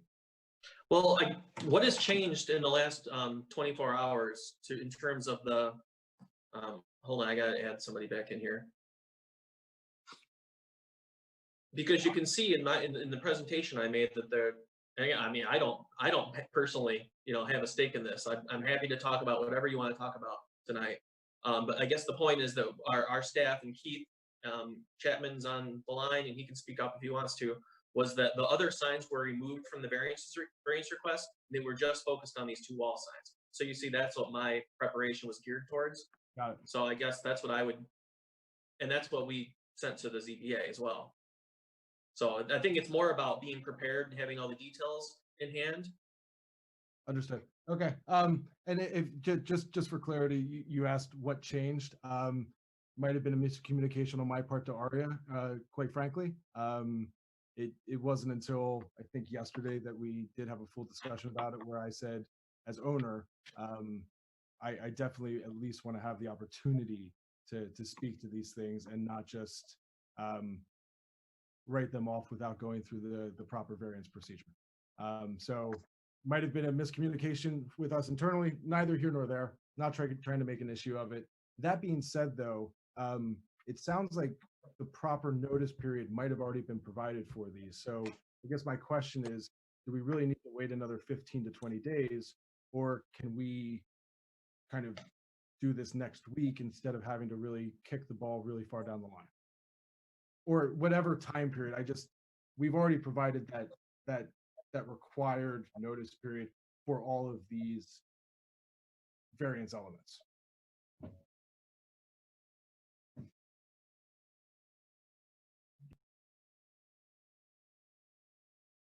Mark, do you want to share what you're thinking on that? I don't know how much more to share.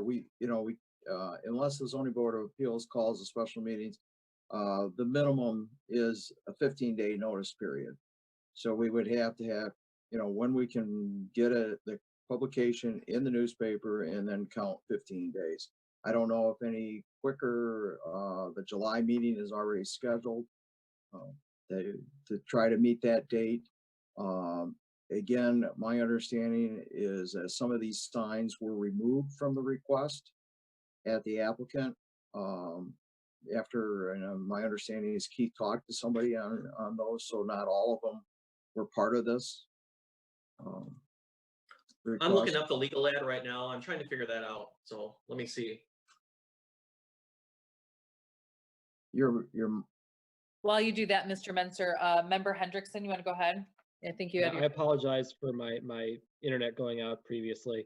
What I was saying at that time may actually be germane and helpful in this moment here, because while laying a motion on the table, it is sort of it's non-debatable and it pushes it to an uncertain time. There's a secondary motion that is a motion to postpone to a date certain. And we could postpone this without having to renotice, is my understanding of it. And I'm not an expert on the noticing portion of it, to a date where we had a meeting already scheduled. Now, I don't know if notice has been officially put out that our meeting has been canceled, or how long Open Meetings Act, requires notice of a meeting occurring. But my thought is, if we haven't officially canceled the meeting on the 24th of June, we could make a motion to postpone this to a date certain, that date being our June 24th meeting. We would only have to be subject to the Open Meetings Act at that point. So the noticing of that meeting would have to just be conspicuously placed in the township hall or in the website and so on and so forth. And we could reconvene this discussion at that meeting as opposed to waiting until July 8th. So does staff want to weigh in on that bit of ruling there? Would it be possible to hold it to title it as special meeting? Would you still need 15 days notification for special? You're gonna need 15 days. And Peter can correct me if I'm wrong. We don't have, and again, because of the way the newspaper we publish in comes out on a Sunday, so we have to count 15 days from that Sunday. We would have had to have the notice already in this week for the 24th. So we've missed that June 24th deadline. That's why I said that the easiest one and keep it on a regular schedule is the July meeting. Okay. Yeah, Mr. Irish, I'm sorry, Member Hendrickson. Mr. Irish had his hand raised quite a while ago. Did you want to add something? No, I just wanted to speak on the confusion, but I'll let the zoning board members discuss the points of order for the next zoning board hearing. Yeah, sorry, I was only trying to mention to Mark that A postponement would be a continuation of the same discussion, and I don't know if you would require renoticing. We might be able to consult with the township's legal counsel on that. Yeah, there is a section in the ordinance that talks about, if it's more than 36 hours, it has to be renoticed. So I can talk to the attorney and verify that. Okay.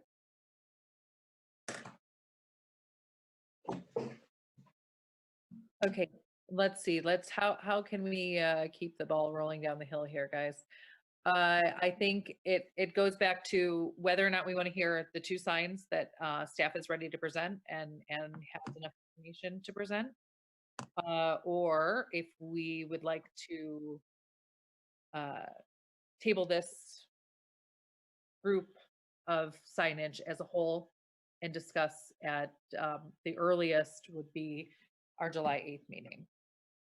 So does anyone, either members of the board or applicants, want to weigh in on their decision either way?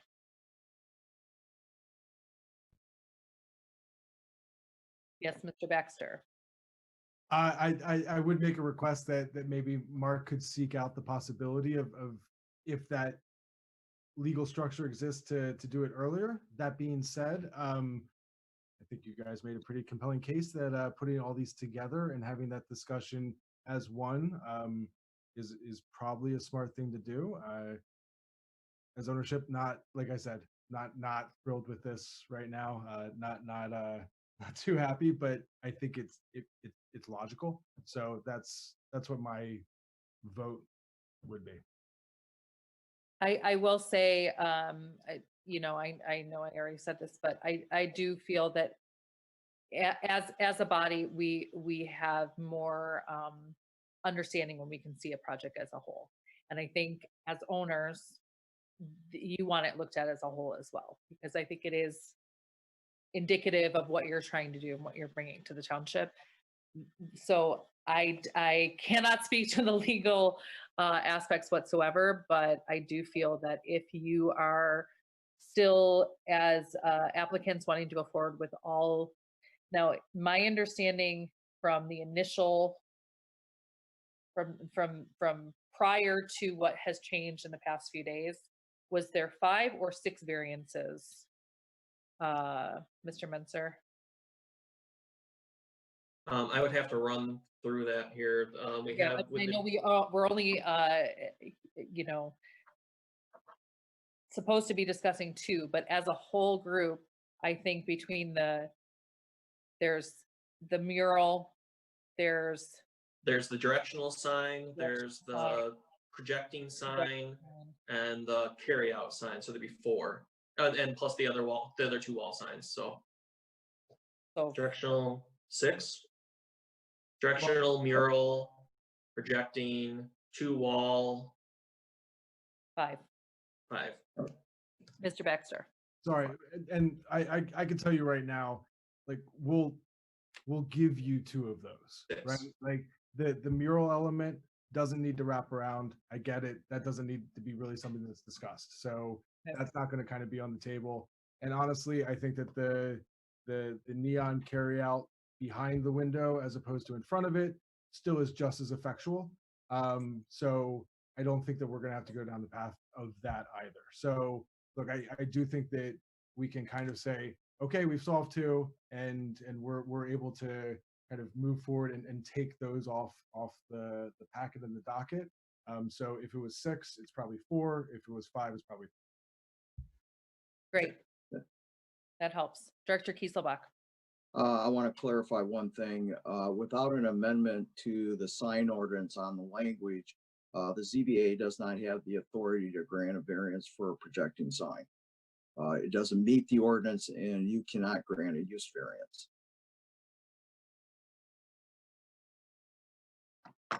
Okay. Yeah, and that's Sean. So you do know that's what was shared with your team, and that's why that decision was made. And I understood not to proceed with that variance request. So, sorry. Okay. So does that mean that there is there is fundamentally no way to ever grant a variance request of something like this, and so that it would be, and we just spent a lot of time talking about, should we delay this or should we do this now? But like that, essentially, if we were to delay it and bring up the projected sign, it would be an immediate no, we can't even consider that. Is that what I'm understanding? Right. The zoning board of appeals the zoning board of appeals can grant dimensional variances or size variance. They can't allow a use that's not allowed in the zoning district. And in this case, projecting signs have very limited standards, and this sign doesn't meet any of those standards, and they can't grant a variance from the standards that way. Got it. So it would need an amendment. We'd have to change the wording of the ordinance to allow projecting sign for the similar situation you have. So, Director Kieselbach, with that, since it would not be a ZBA issue, what body would be able to create that amendment that they would need? The planning commission or the township board could initiate the amendment. Okay. Does that help, Mr. Baxter, hopefully? It does. That then feels to me like that's a whole different thing and a whole different process. So like, sorry to have wasted everybody's time, but feel like we could now actually talk about what we're here to talk about if we still have the time to do it, if talking about the projected sign is fairly moot unless we go through an entirely different process. So I think we just went in full circle. So we could actually talk about the two signs, because that's really what we're left with at this point. It sounds like that, unless unless somebody on my my advisory group texts me or Sean says otherwise. Okay. Yeah. Sean, go for it. Mr. I Ira. will, thank you. I'll defer to you, Sean, on what you want to do here. Let's I'm enjoying talking to everybody. So so if everybody's okay with it, and I'm sorry that we just spent time, although it was enjoyable. Can we talk about what's here? Okay. Sorry. All right. That being said, do either of any of our members that are present have any issue with discussing the two that Mr. Menser presented, the two issues, which would be I'm sorry, to clarify so that we do understand that we're all on the same page, would be the sign on the western facade. Is that correct? And the wording on the North facade. north facade. Yep. Okay, so everybody's clear on what we're discussing. Member Hendrickson. Yeah, I just want to clarify to the applicant, because we've gone in a lot of circles here, that those are the only two things we'll be taking up at this time, but we will not be taking up the carryout sign as that was previously discussed to move the window panel. So right, previously there were 5. You're going to keep the mural on one face. We're not going to talk about the projecting sign because we can't.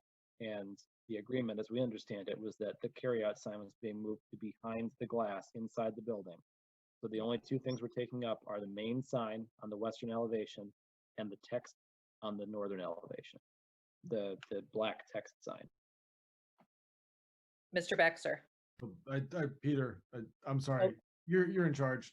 You can call him who you want, but I saw Peter raise his hand first.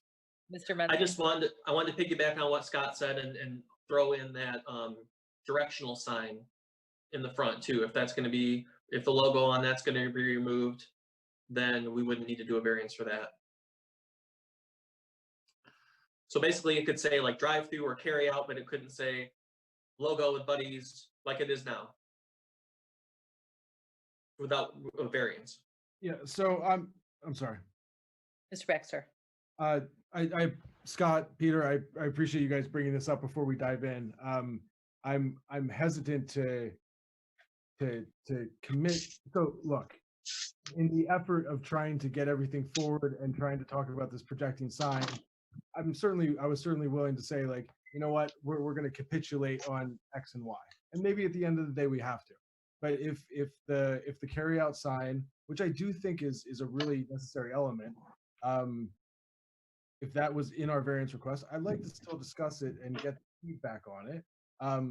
To me, the projecting sign was far more valuable than the carryout sign, so I was willing to give up the carryout sign to talk about the projecting sign. Projecting sign can't be talked about now, so to me, there hasn't been an agreement made that the carryout sign isn't in consideration. It's just like it's a different conversation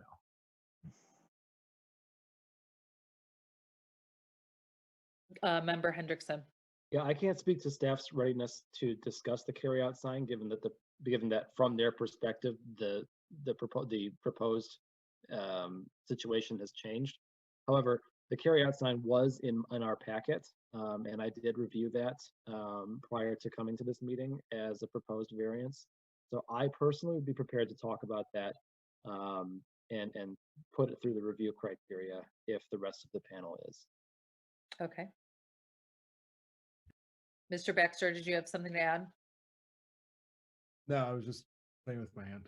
Thank you.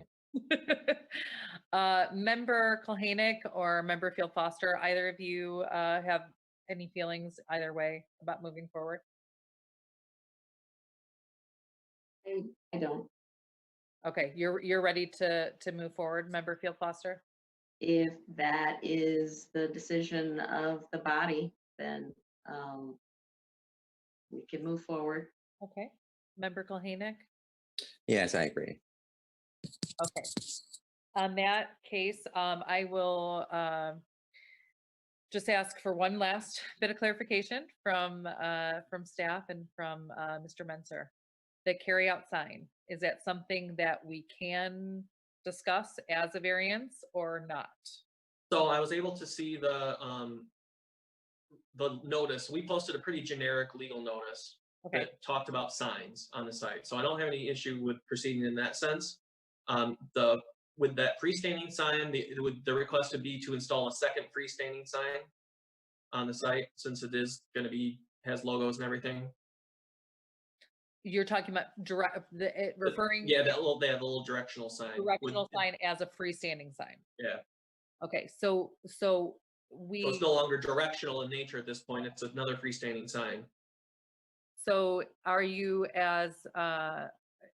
prepared and have the information that necessary to proceed with those two as well, the carry out? Yeah, I think the information, sorry to talk over you. I think the information is limited to, are you interested in allowing a second freestanding sign on the site as depicted in the application materials? Okay. Mr. Baxter, does that all sound good to you, that we can discuss those 4 elements? The directional sign is being now referred to as a freestanding sign, since it will no longer be directional if it has logo and information on it. The carryout sign being the sign that's in that north facing area, the neon sign, I believe it's neon. The text on the north facing wall, and then the sign on the west facing wall. Yes, with the presumption that we're all in agreement that the mural is okay, so long as we keep it within the frame of the one wall, right? Like that will be part of whatever order we come up with, right? The only thing I would say is it's subject to, I would want to see a more detailed rendering of the sign just to ensure that it meets our definition of a mural. I don't doubt that it will. I just want to see it. Fair, yeah, and I think that's going to take a while for us to come up with that. But if there's some sort of tacit agreement that you guys still have approval, whatever, but that fundamentally you're okay with the idea, then yes, that those 4 that we're discussing sound great. And again, thank you for everybody's patience and graciousness. I know it's already 8:30, so I appreciate your time. Thank you. Okay, great. In that case, we are going to move to board time. So my board members, get ready. We've got 4. All right. And for this portion, I would just remind all of us to that what we're looking at is one parcel, 4 different elements, so that will be 4 different variances that we either approve or deny. We can go one by one. I think that's the most efficient way to do that. So why don't we go ahead and get started with the sign that is on the western facade, which would be what my understanding is, that is the main entrance, and that would be the signage that's next to the main entrance. So we might need to be taken back there, Mr. Menser, visually, so we can remember what we're looking Yeah, at. if you don't, I'll run through those again real quick. I'll be very brief, I promise. That's great. Thank you. But I'm gonna have to disappear for a second while I pick up my screen. No problem.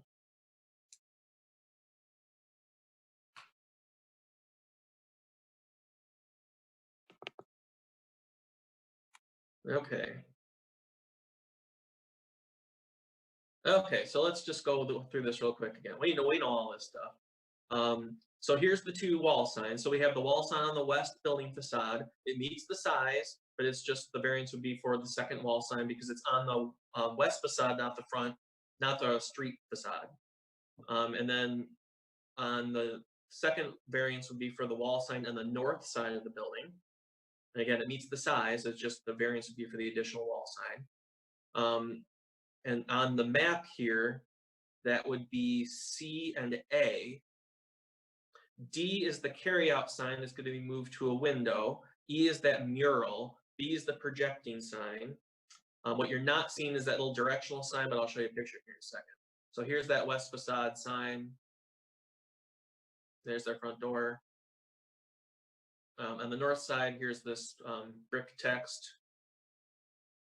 So that's the sign that faces the buddies.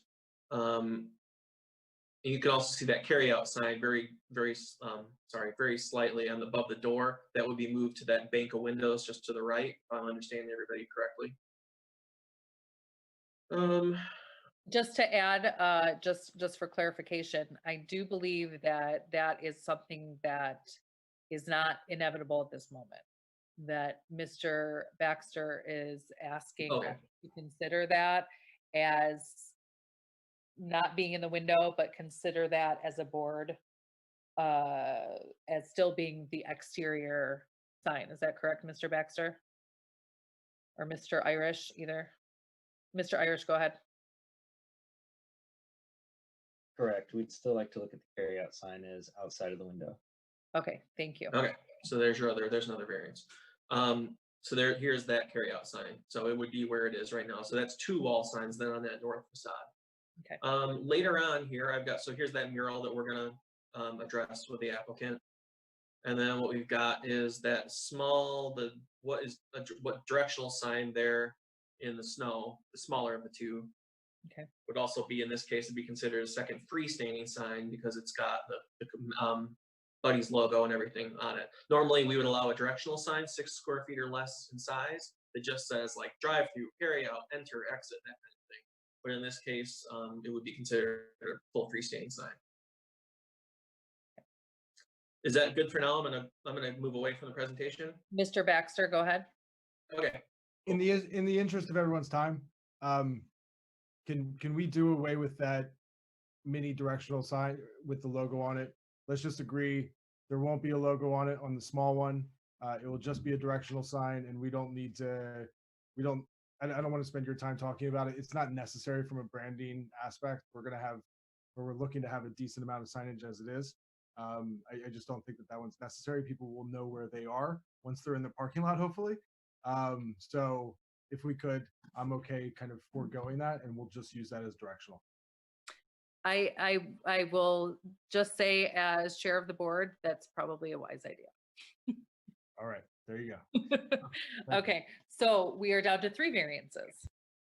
Okay, let's discuss the north facade sign.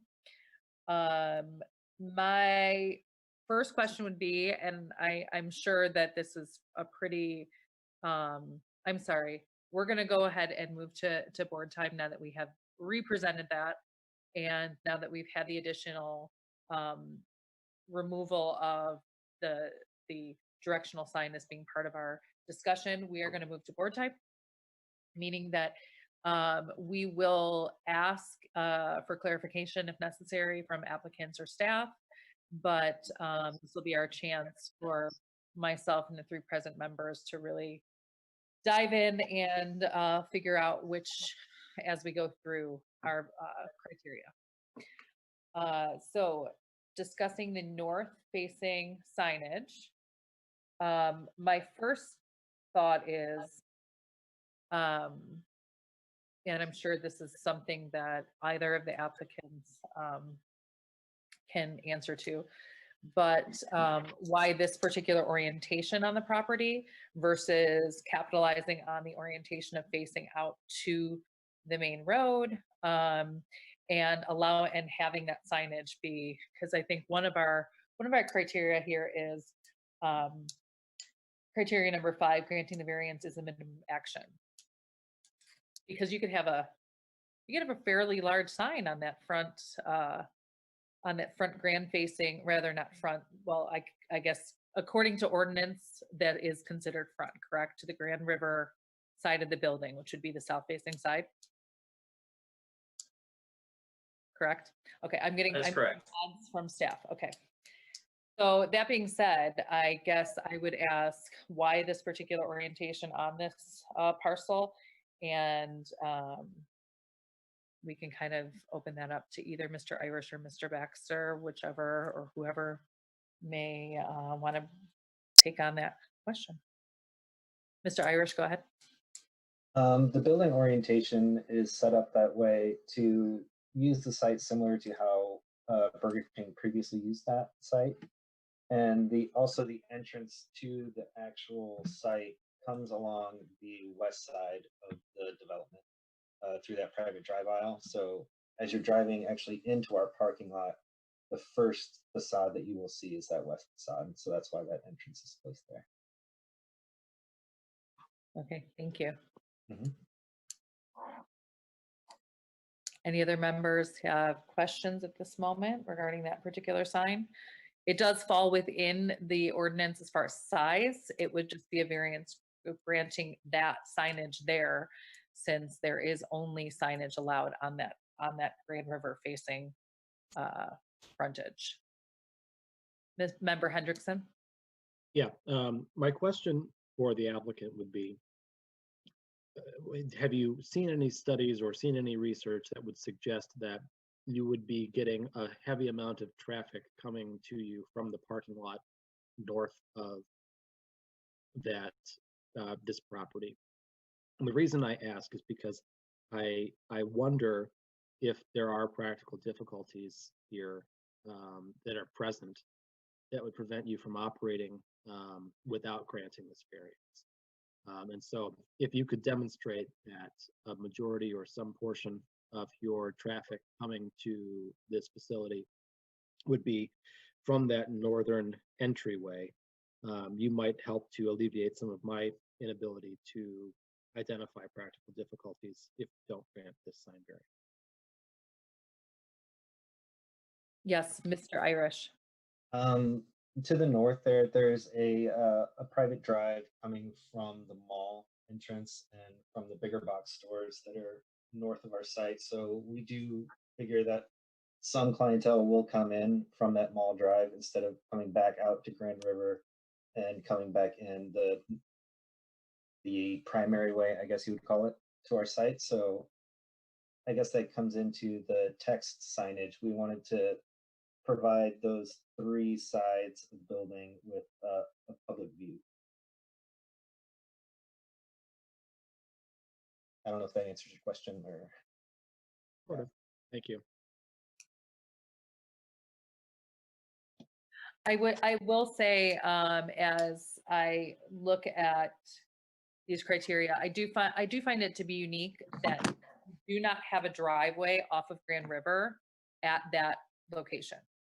So I do see that coming in off of the service drive where you have, I mean, I drive in this area a lot. You come in off the service drive, you've got the big box stores in front of you, you've got several fast food places to one side, and then that freestanding building where previous Burger King was by itself, kind of tucked back behind trees. I do find that as I'm thinking about it more, that it does make sense, the orientation of the building as far as parking and entrance and having a larger front facade. It's kind of seems like it's almost like a longer and more narrow parcel. That being said, unique circumstances that exist are peculiar to the land or structure. Somebody's restarting. That are not applicable to other land or structures in the same zoning district.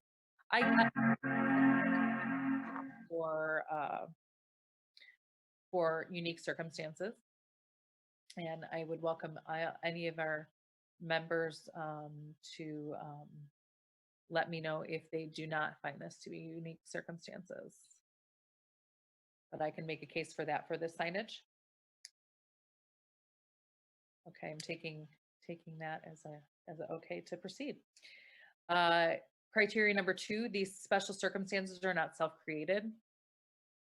That's a little trickier because that's why I asked the question about why in particular this was oriented in that direction, because if you're knocking down what's there and you are creating your own building, that I would consider self-created. However, what I don't consider self-created is the fact that you do not have a driveway on Grand River.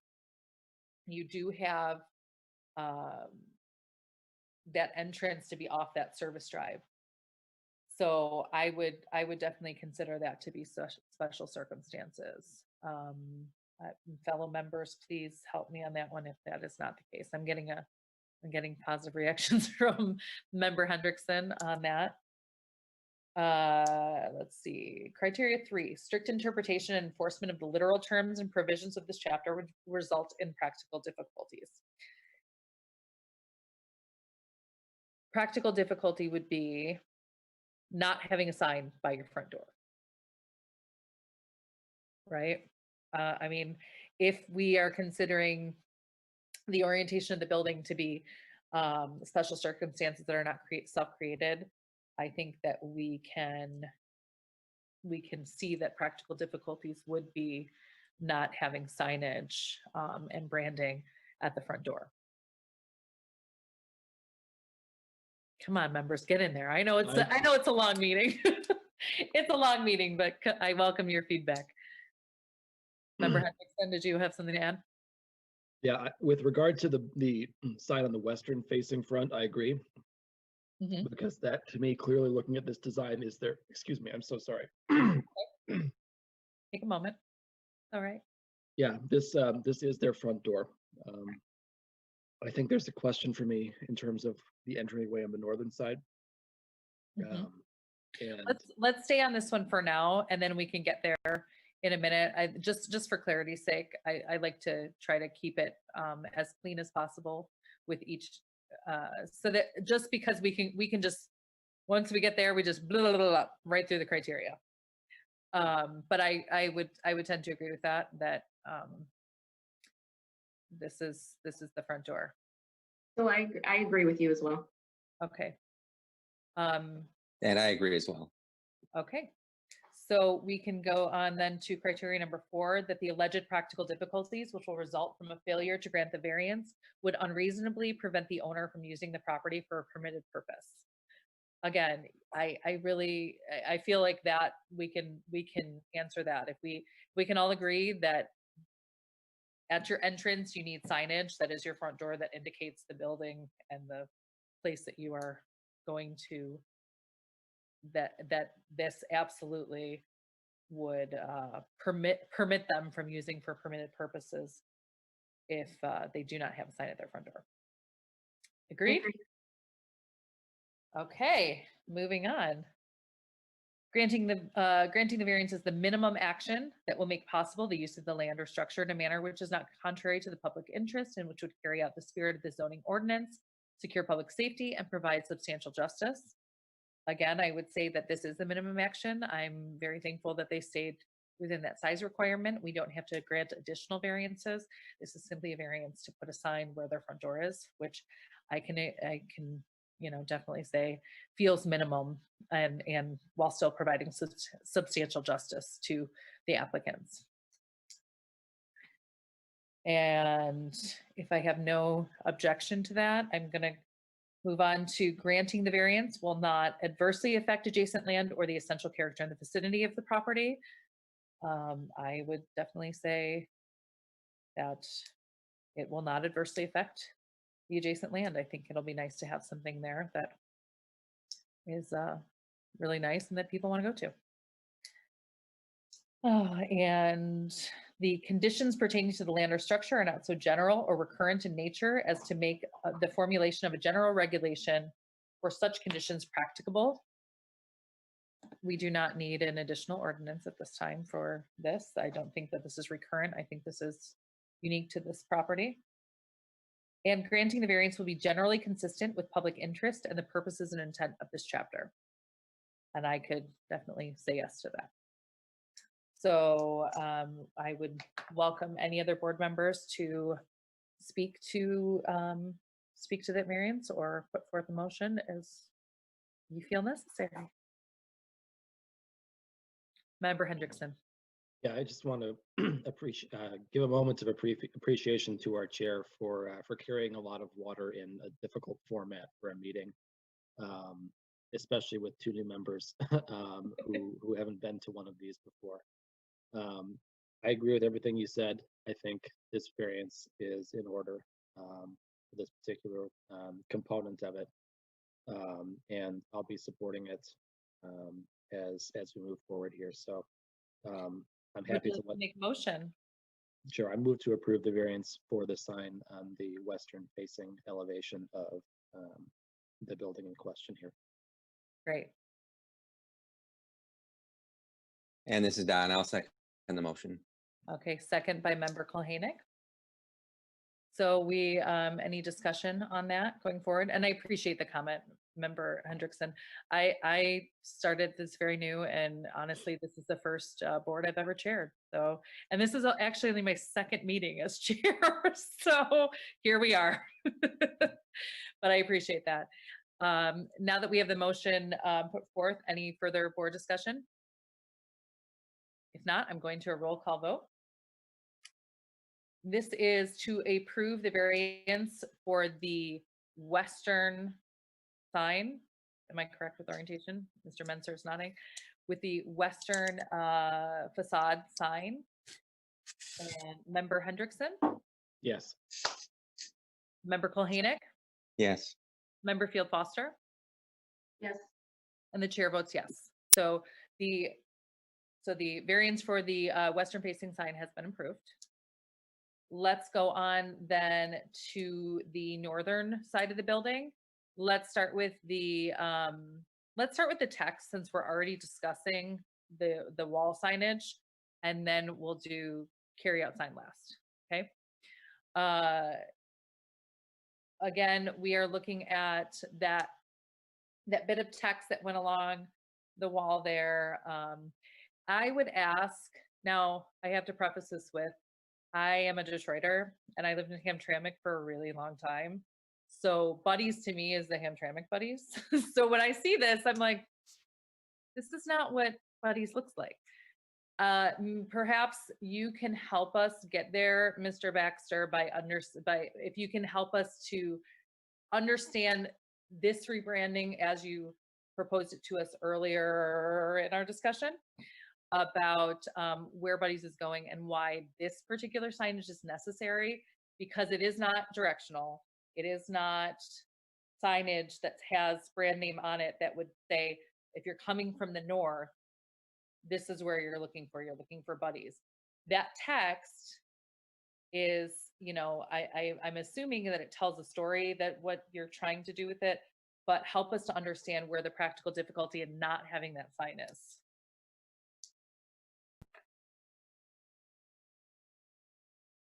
Uh-oh, we lost him. I love technology. This is the wrong moment. Man, I was really looking forward to that story. Okay, well, let's pause. We'll let Mr. Baxter chime in on that. Unless Mr. Irish has something to add there that he can speak to about this particular signage. This is Sean Irish. What we are trying to do with, I guess, the whole rebranding of the buddies, like you were saying, this doesn't look very much like the existing buddies that are built throughout the area. What we're trying to do is update what they already have, but try to bring back pieces of what is truly inherent to buddies. And that's why we came up with this text, the Buddies original square pizza since 1946. And we placed it on this facade next to the carryout because those two things kind of go hand in hand. And why we placed it on this facade as well is because we think that we will be getting traffic from the mall side. So we do need to dress up this facade for the public. I'm sure Mr. Baxter could more thoroughly explain the rebranding concept and everything from the corporate side of the business, but architecturally, that's what we're trying to do, is trying to call to this building from that north side. Is there a reason, just for clarification, to not have an additional buddy sign there as opposed to the text? Because the hard part for me is that the practical difficulty there that I see is if you are bringing people, and this is the intention is to get people that are coming from the mall, they're coming from that north side to come to the restaurant, or to be able to visibly notice that the restaurant is there or see where the carryout is, that it would make sense to me to have a Buddy's Pizza sign there. The text that isn't, isn't the logo, isn't something that inherently says, look, here's the pizza place. That's the part I'm having a hard time with the wording versus an additional Buddy's Pizza sign. Kind of like what we talked about in the first case, where we're looking at it as a board and as to approve these variances as practical difficulties. I'm going to have a really hard time getting to practical difficulties on words that can't necessarily be seen when you're driving in the car, that could probably only be seen when you're already parked at the parking lot, where that is going to prove to be a practical difficulty that will prevent you from using the property for a permitted purpose for that wording. Okay. That makes sense. Yeah. The other thing is why we put that text on there is so that people that aren't familiar with the original story Buddies, they can get more familiar with that from the sign. I guess I get from a question from me to the board, would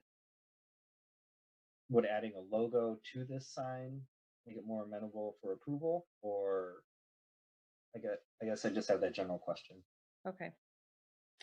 For me, I will just say for myself, I feel like, yes, I would have an easier time understanding the practical difficulties if this was a Buddy's Pizza sign.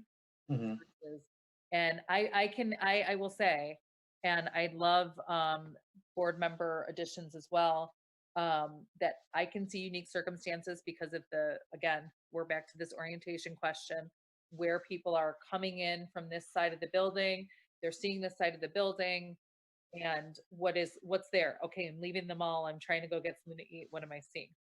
I'm going to meet people, I don't know where I'm going, I need to see where I'm going. Special circumstances, again, as we talk about creating this business, needing to have it in this particular orientation to have easier access from that service drive, I could probably make a case for not self-created as well. But the practical difficulties is where I'm going to get hung up on that. I think Member Hendrickson had something to add. Go for it. Yeah, I just wanted to say, I'm no graphic designer, I'm no architect, but logo sure would be helpful in at least giving us a reason to say, hey, they don't know what it is from the backside. Maybe just bigger text, or putting buddies in a bigger font up and above that sign, just so that people can, so that when I'm driving across the mall, and it's a good, 100 yards or so, when you're on that service drive, I'm not going to be able to see an 8-inch piece of text that's a sentence of text from that far away and say, oh, that's Buddies, I want to go there, right? That's how you show me that you're not creating, you're overcoming a practical difficulty of being on the wrong side or the other side of that building. So to me, while I like the design of it, and I do, and I like the idea of telling the story, and I understand the need to rebrand, I don't know that you are fixing the practical difficulties with this sign that you've stated as being the reason for wanting to have this text in this spot. Director Kieselbach?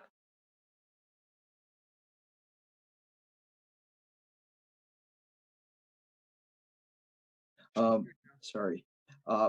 One of the things the zoning board of appeals needs to be aware of, content neutral signage is what you're looking at. So whether it has a graphic or the wording, that's not what you're granting the variance on. You're granting to have a sign of a certain size on the north side of the building. So once that variance is granted, if somebody came in a year later and said, well, this doesn't work and we want to trade it out, keep the same square footage, same basic layout, we'll put a graphic on it, we'll do something different. They can, based on what the zoning board of appeals does. So content, remember, it's content neutral. It's not what the sign says. Right. I think I definitely hear the point being made, Director Kieselbach, that we should always remember, and I think that's really helpful for our new board members as well, that when we do grant these variances, they do go on with the property. So regardless of the Buddies is here now, in 2 years, if something else is there, or in 20 years, if something else is there, those variances move on with the property. So we do have to consider that it is not the particular brand we are granting the variance for, it is the parcel, it is the property. So we do have to keep that in consideration. I think the point that myself and Mr. Hendrickson are trying to make, and I don't want to speak for you, Scott, but I will just say, I think the point I'm trying to make is that the sign in and of itself right now, the size, the location, everything doesn't meet the practical difficulties, and that I would have an easier time making that case if it was signage that was more that made more sense to needing that to be as in the first case, as in needing needing signage on that side of the building to say what that business was, if that makes sense. Member Hendrickson. Thank you. I think to sort of to what Director Kieselbach said, he's absolutely right, and I appreciate his guidance in this area. I mean, if the question is a sign on the north side of the building a good idea? Is it necessary due to the possible traffic to ameliorate the practical difficulties that people coming from the north side of the building don't know what it is? Yes, there probably should be a sign there. And I guess to the point of Director Kieselbach, we can't legislate what it says. We can't legislate the content. We can just rule up or down, should a sign be in this location, in this size, period. And, you've turned me around, Director Kieselbach, whether you intended to or not, because the answer is yes, there should be a sign here for the traffic coming from the mall and coming from that service drive to be able to identify Buddies. And I guess if it's our restriction that we aren't allowed to indicate what a better version of the sign would be content-wise, then I would have to say yes, this does alleviate a practical difficulty for the applicant. Thank you, Member Hendrickson. Do either of our other members want to add anything? Okay, so I think that it seems like we can get to strict interpretation and enforcement of the literal terms and provisions of the chapter would result in practical difficulties. Is that everybody in fair enough agreement, or is there further discussion warranted on that piece? This is Don. I think I'm in agreement with that. Okay. All right. In that case, I'll go on to criteria number 4, that the alleged practical difficulties which will result from failure to grant the variance would unreasonably prevent the owner from using the property for a permitted purpose. In the interpretation as offered by Director Kieselbach, and I would agree with Member Hendrickson, that a sign on this side of the building is absolutely necessary. And for the reasons that we've made clear about it being a necessary function of the traffic coming from the north side into this parking lot and finding this particular building. Anybody want to discuss that any further? We're good. Okay. Criteria number 5 would be granting the variance as the minimum action that will make possible the use of the land or structure in a manner which is not contrary to the public interest and which would carry out the spirit of the zoning ordinance, secure public safety, and provide substantial justice.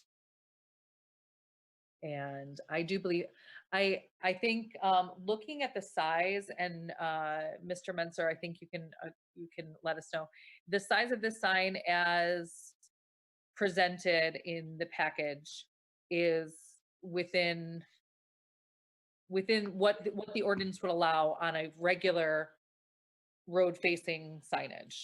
Yep, if this building was switched around, the size would be just fine. Okay, so size is okay. So it's literally only granting the variance and saying whether or not the sign is allowed to be on this side of the building. That being said, I do believe that that's a minimum action for the same reasons the previous signage was also the minimum action. We're talking about signage that's within the ordinance. Size-wise, it's just the orientation of the building that is causing that to need the variance. So for that reason, I can absolutely say that this variance would provide substantial justice. Criteria 6, granting the variance will not adversely affect adjacent land or the essential character in the vicinity of the property. I would agree that I don't believe it would adversely affect.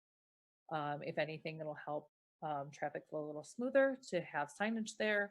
And I think the addition of the new facade would actually help the character in that area, in the vicinity.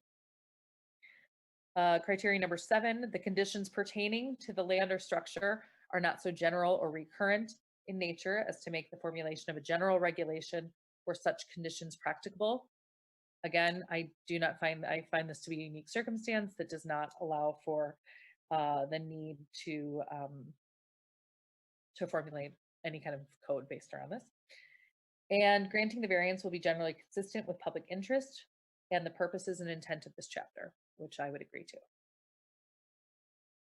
So that being said, I think if we all are feeling comfortable with meeting those practical difficulty portions of the criteria, that would be criteria 3, 4, and 5, the practical difficulties and minimum actions. Member Hendrickson? Yes, I do have a question that, if you'll permit me, seems a little bit off topic, but I want to just make sure I understand what's coming next, so I can inform my decision on this. Sure. This one. So the carryout sign, structurally, how does that differ in terms of a variance? And this is a question for Mark or Peter. In terms of a variance, what are we actually going to be voting on next if we are permitting a sign on the north elevation of this building? You know what I mean? Like, so is it an additional sign or is it some other kind of structure? Is that what you're asking? Right, because I was originally viewing this in the sense of like text sign, carryout sign.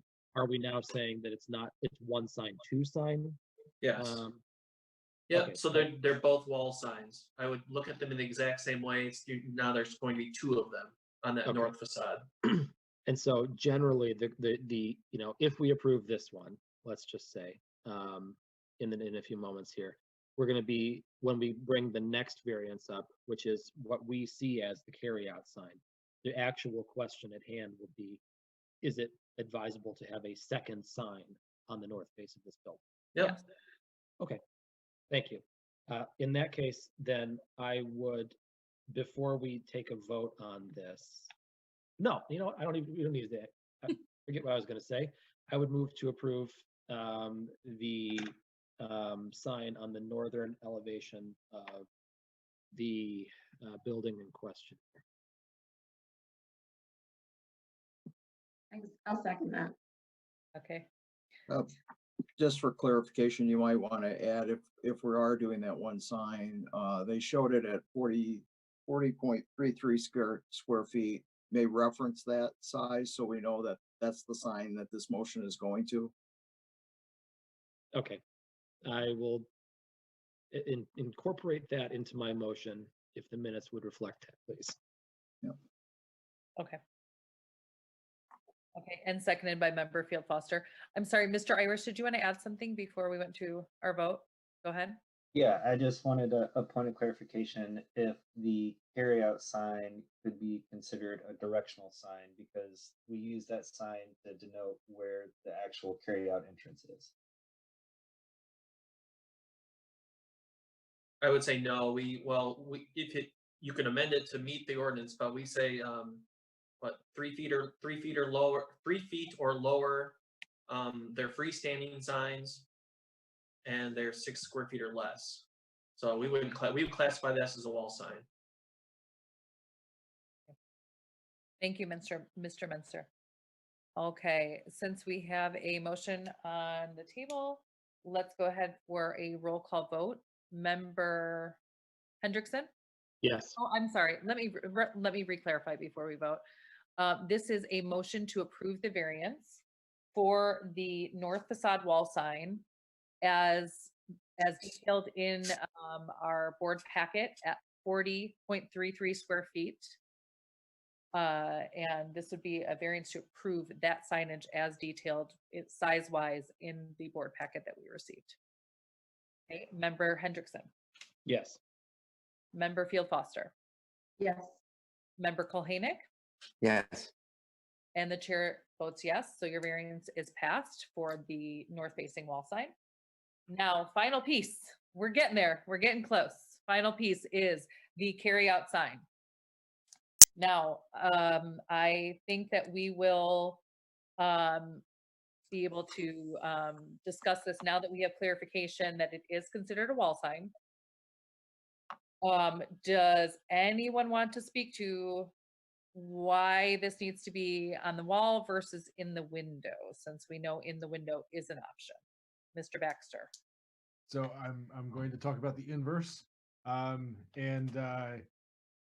has been very, very helpful here, and I appreciate the time. I think we all know what what you're leading to and what Scott was leading to before. You're not granting 2 wall signs on the back. You're not going to find a practical way that like it makes sense and it's necessary. We know what the result of this is, so let's just get to the conclusion, which is we'll put it in the window. If the applicant is happy with that solution, I think that that's a wise choice. I will say as chair of the board that it is, when we look at that piece, especially that variance criteria number 5, the minimum action, when we know that there's an alternative, and a lot of times this is why when we talked about, we want to look at it as a whole, because if we know that there's options, then we always want to take the option that avoids the variance if at all possible, because we don't want to be granting, because as also mentioned, these variances go on with the property. So if we grant you 2 wall signs, we grant 2 wall signs going forward in perpetuity. So I do think if the applicant is okay with that solution and figuring out a way to get that in the window versus as a wall sign, then I think that feels to me, to be justified. Yeah, I mean, it's going to be like 40 feet by 15 feet inside the window, but sure. That's a joke for the record. Sorry. All right. Yes. Hey, light it up. Light it up. All right. Yeah, stay within those, you know, those minimum requirements that they're giving you, or maximum requirements, I should I say. imagine they'll get caught in site plan review. Yeah. Yeah, the 40 feet, probably. Neon, yeah, probably. Okay, that being said, then we can we Director Kieselbach, do we need to deny that variance, or is that just not need to be discussed? Okay, so that can just Just consider it withdrawn. okay. Variance request withdrawn. Perfect. Okay, well, on that note, since I believe we got through all of the variance requests for Buddy's Rendezvous Pizzeria, which I'm very excited. My Detroiter heart is very happy that I'll have Buddy's Pizza very close at hand. That being said, I believe that next on our agenda would be other business. If no one else has anything to say on this case, thank you very much, Mr. Irish and Mr. Baxter, for your time, and staff for helping us walk through that procedurally and trying to figure out what we're doing here. So I really do appreciate everyone's patience and everybody's input. I think that went fairly smoothly, especially considering technology. So that being said, we have no other business. So I will open the floor for public remarks. If anybody would like to speak, I know we still have attendees that are in the queue there. If anyone from the attendees would like to speak, they're welcome to raise their hand, and we will patch you into the panelists here. If our applicants or staff need to have a word, this is a great time for that. And I have not seen anybody in the attendees. okay, all right. We can give out that phone number one more time if someone wanted to call in from Comcast Home TV, 517-349-1232, and we can get comments by telephone again, 517-349-1232. Sorry to interject. That's okay. Thank you, Stephen. We appreciate Yeah, it. thanks, Stephen. Okay. Give it a couple minutes. If somebody wants to reach in.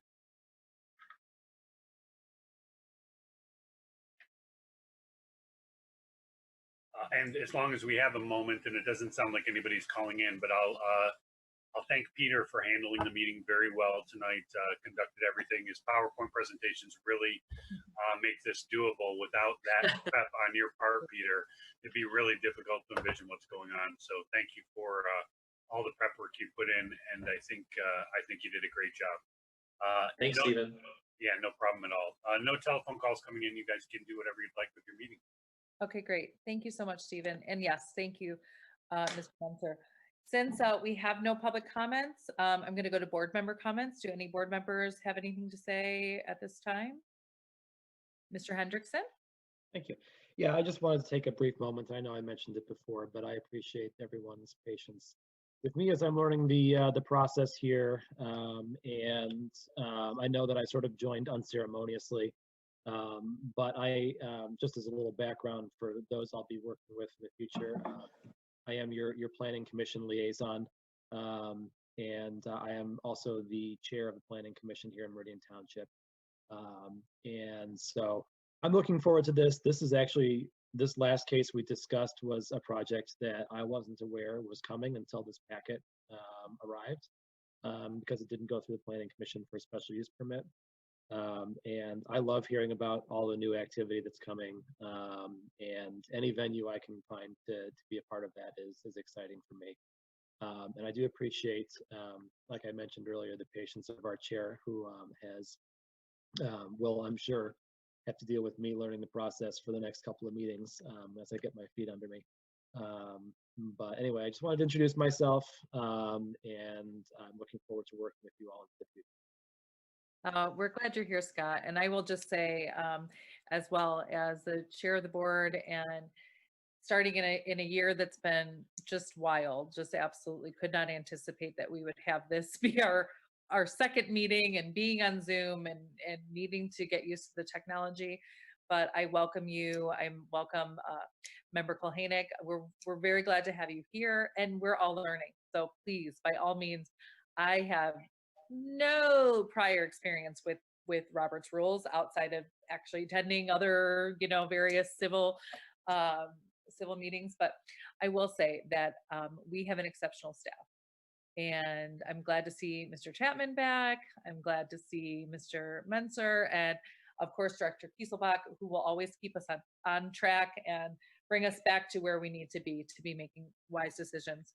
That being said, you know, as your chair, I just hope that I am helping to steer us all to make good decisions, and just really concentrating and focusing on those criteria and making sure that we are really, you know, being equitable and fair in our decisions based on those criteria. So that being said, I welcome you, Mr. Hendrickson and Mr. Kulhanek. I'm very, very happy that you're here. Member Field Foster, I missed you. It's been a long time. And I really, It's been a long time. hasn't it? It feels like forever. It does. And we are missing Trustee Wazinski tonight. And I think the five of us have potential here to really make some great decisions. So glad that you're all here. Looking forward to the next meeting. And I am very thrilled at the couple of cases that we've had tonight, meaning that we are, as a township, really growing. And it's such a great and amazing thing to see. It's a great place to be. It's a great place to live. It's great, you know, to be able to bring more people and more business into our community. So I'm looking forward to everything we have in front of us too. So as we say that, it sounds like we have a meeting in July, potentially. So that being said, we will not see each other again in June, but we will potentially be seeing each other in July, on July 8th. So, Madam Chair. Yes, Member Field Foster. So I just want to say one thing, since I see that the applicant is still on the Zoom call. I really appreciated their willingness to be flexible. While we did go through a lot of changes in process, they really did come to the table with ideas, thoughtfulness, and a willingness to work with us as we went through this. So it is not something that we always see with applicants. And so I definitely appreciate their willingness to look to the decisions that we would likely make and really come up with solutions that would work both for them as well as the community. So I welcome the new members, appreciate the fact that you have joined, and look forward to continue to working with them. Thank you, Member Field Foster. I couldn't agree more. It's nice to see applicants and have applicants that are willing to work with us and see what we as a township are trying to do with our ordinances and what we as a board are trying to accomplish with variances. So it does make it much easier when we have applicants that are willing to work with us and be flexible. I completely agree. Having antagonistic applicants is very challenging. So this has been a very pleasant experience, I will say. And with that being said, if there's no further comments from any members, board members, or then I am going to go ahead and adjourn this meeting. Anyone Can I else? make one comment as you're adjourning, please? We didn't thank Sam and then Cortland down at Home TV. And it's their efforts really that take this digital interface and send it out over Comcast, where people who might not have a computer or a phone that is capable of doing this are able to consume it. And we really appreciate Home TV and everything they do for us in helping to keep Meridian Township government transparent and available to hopefully all of our community in this time when it's so hard to get together. Thank you, everyone down there.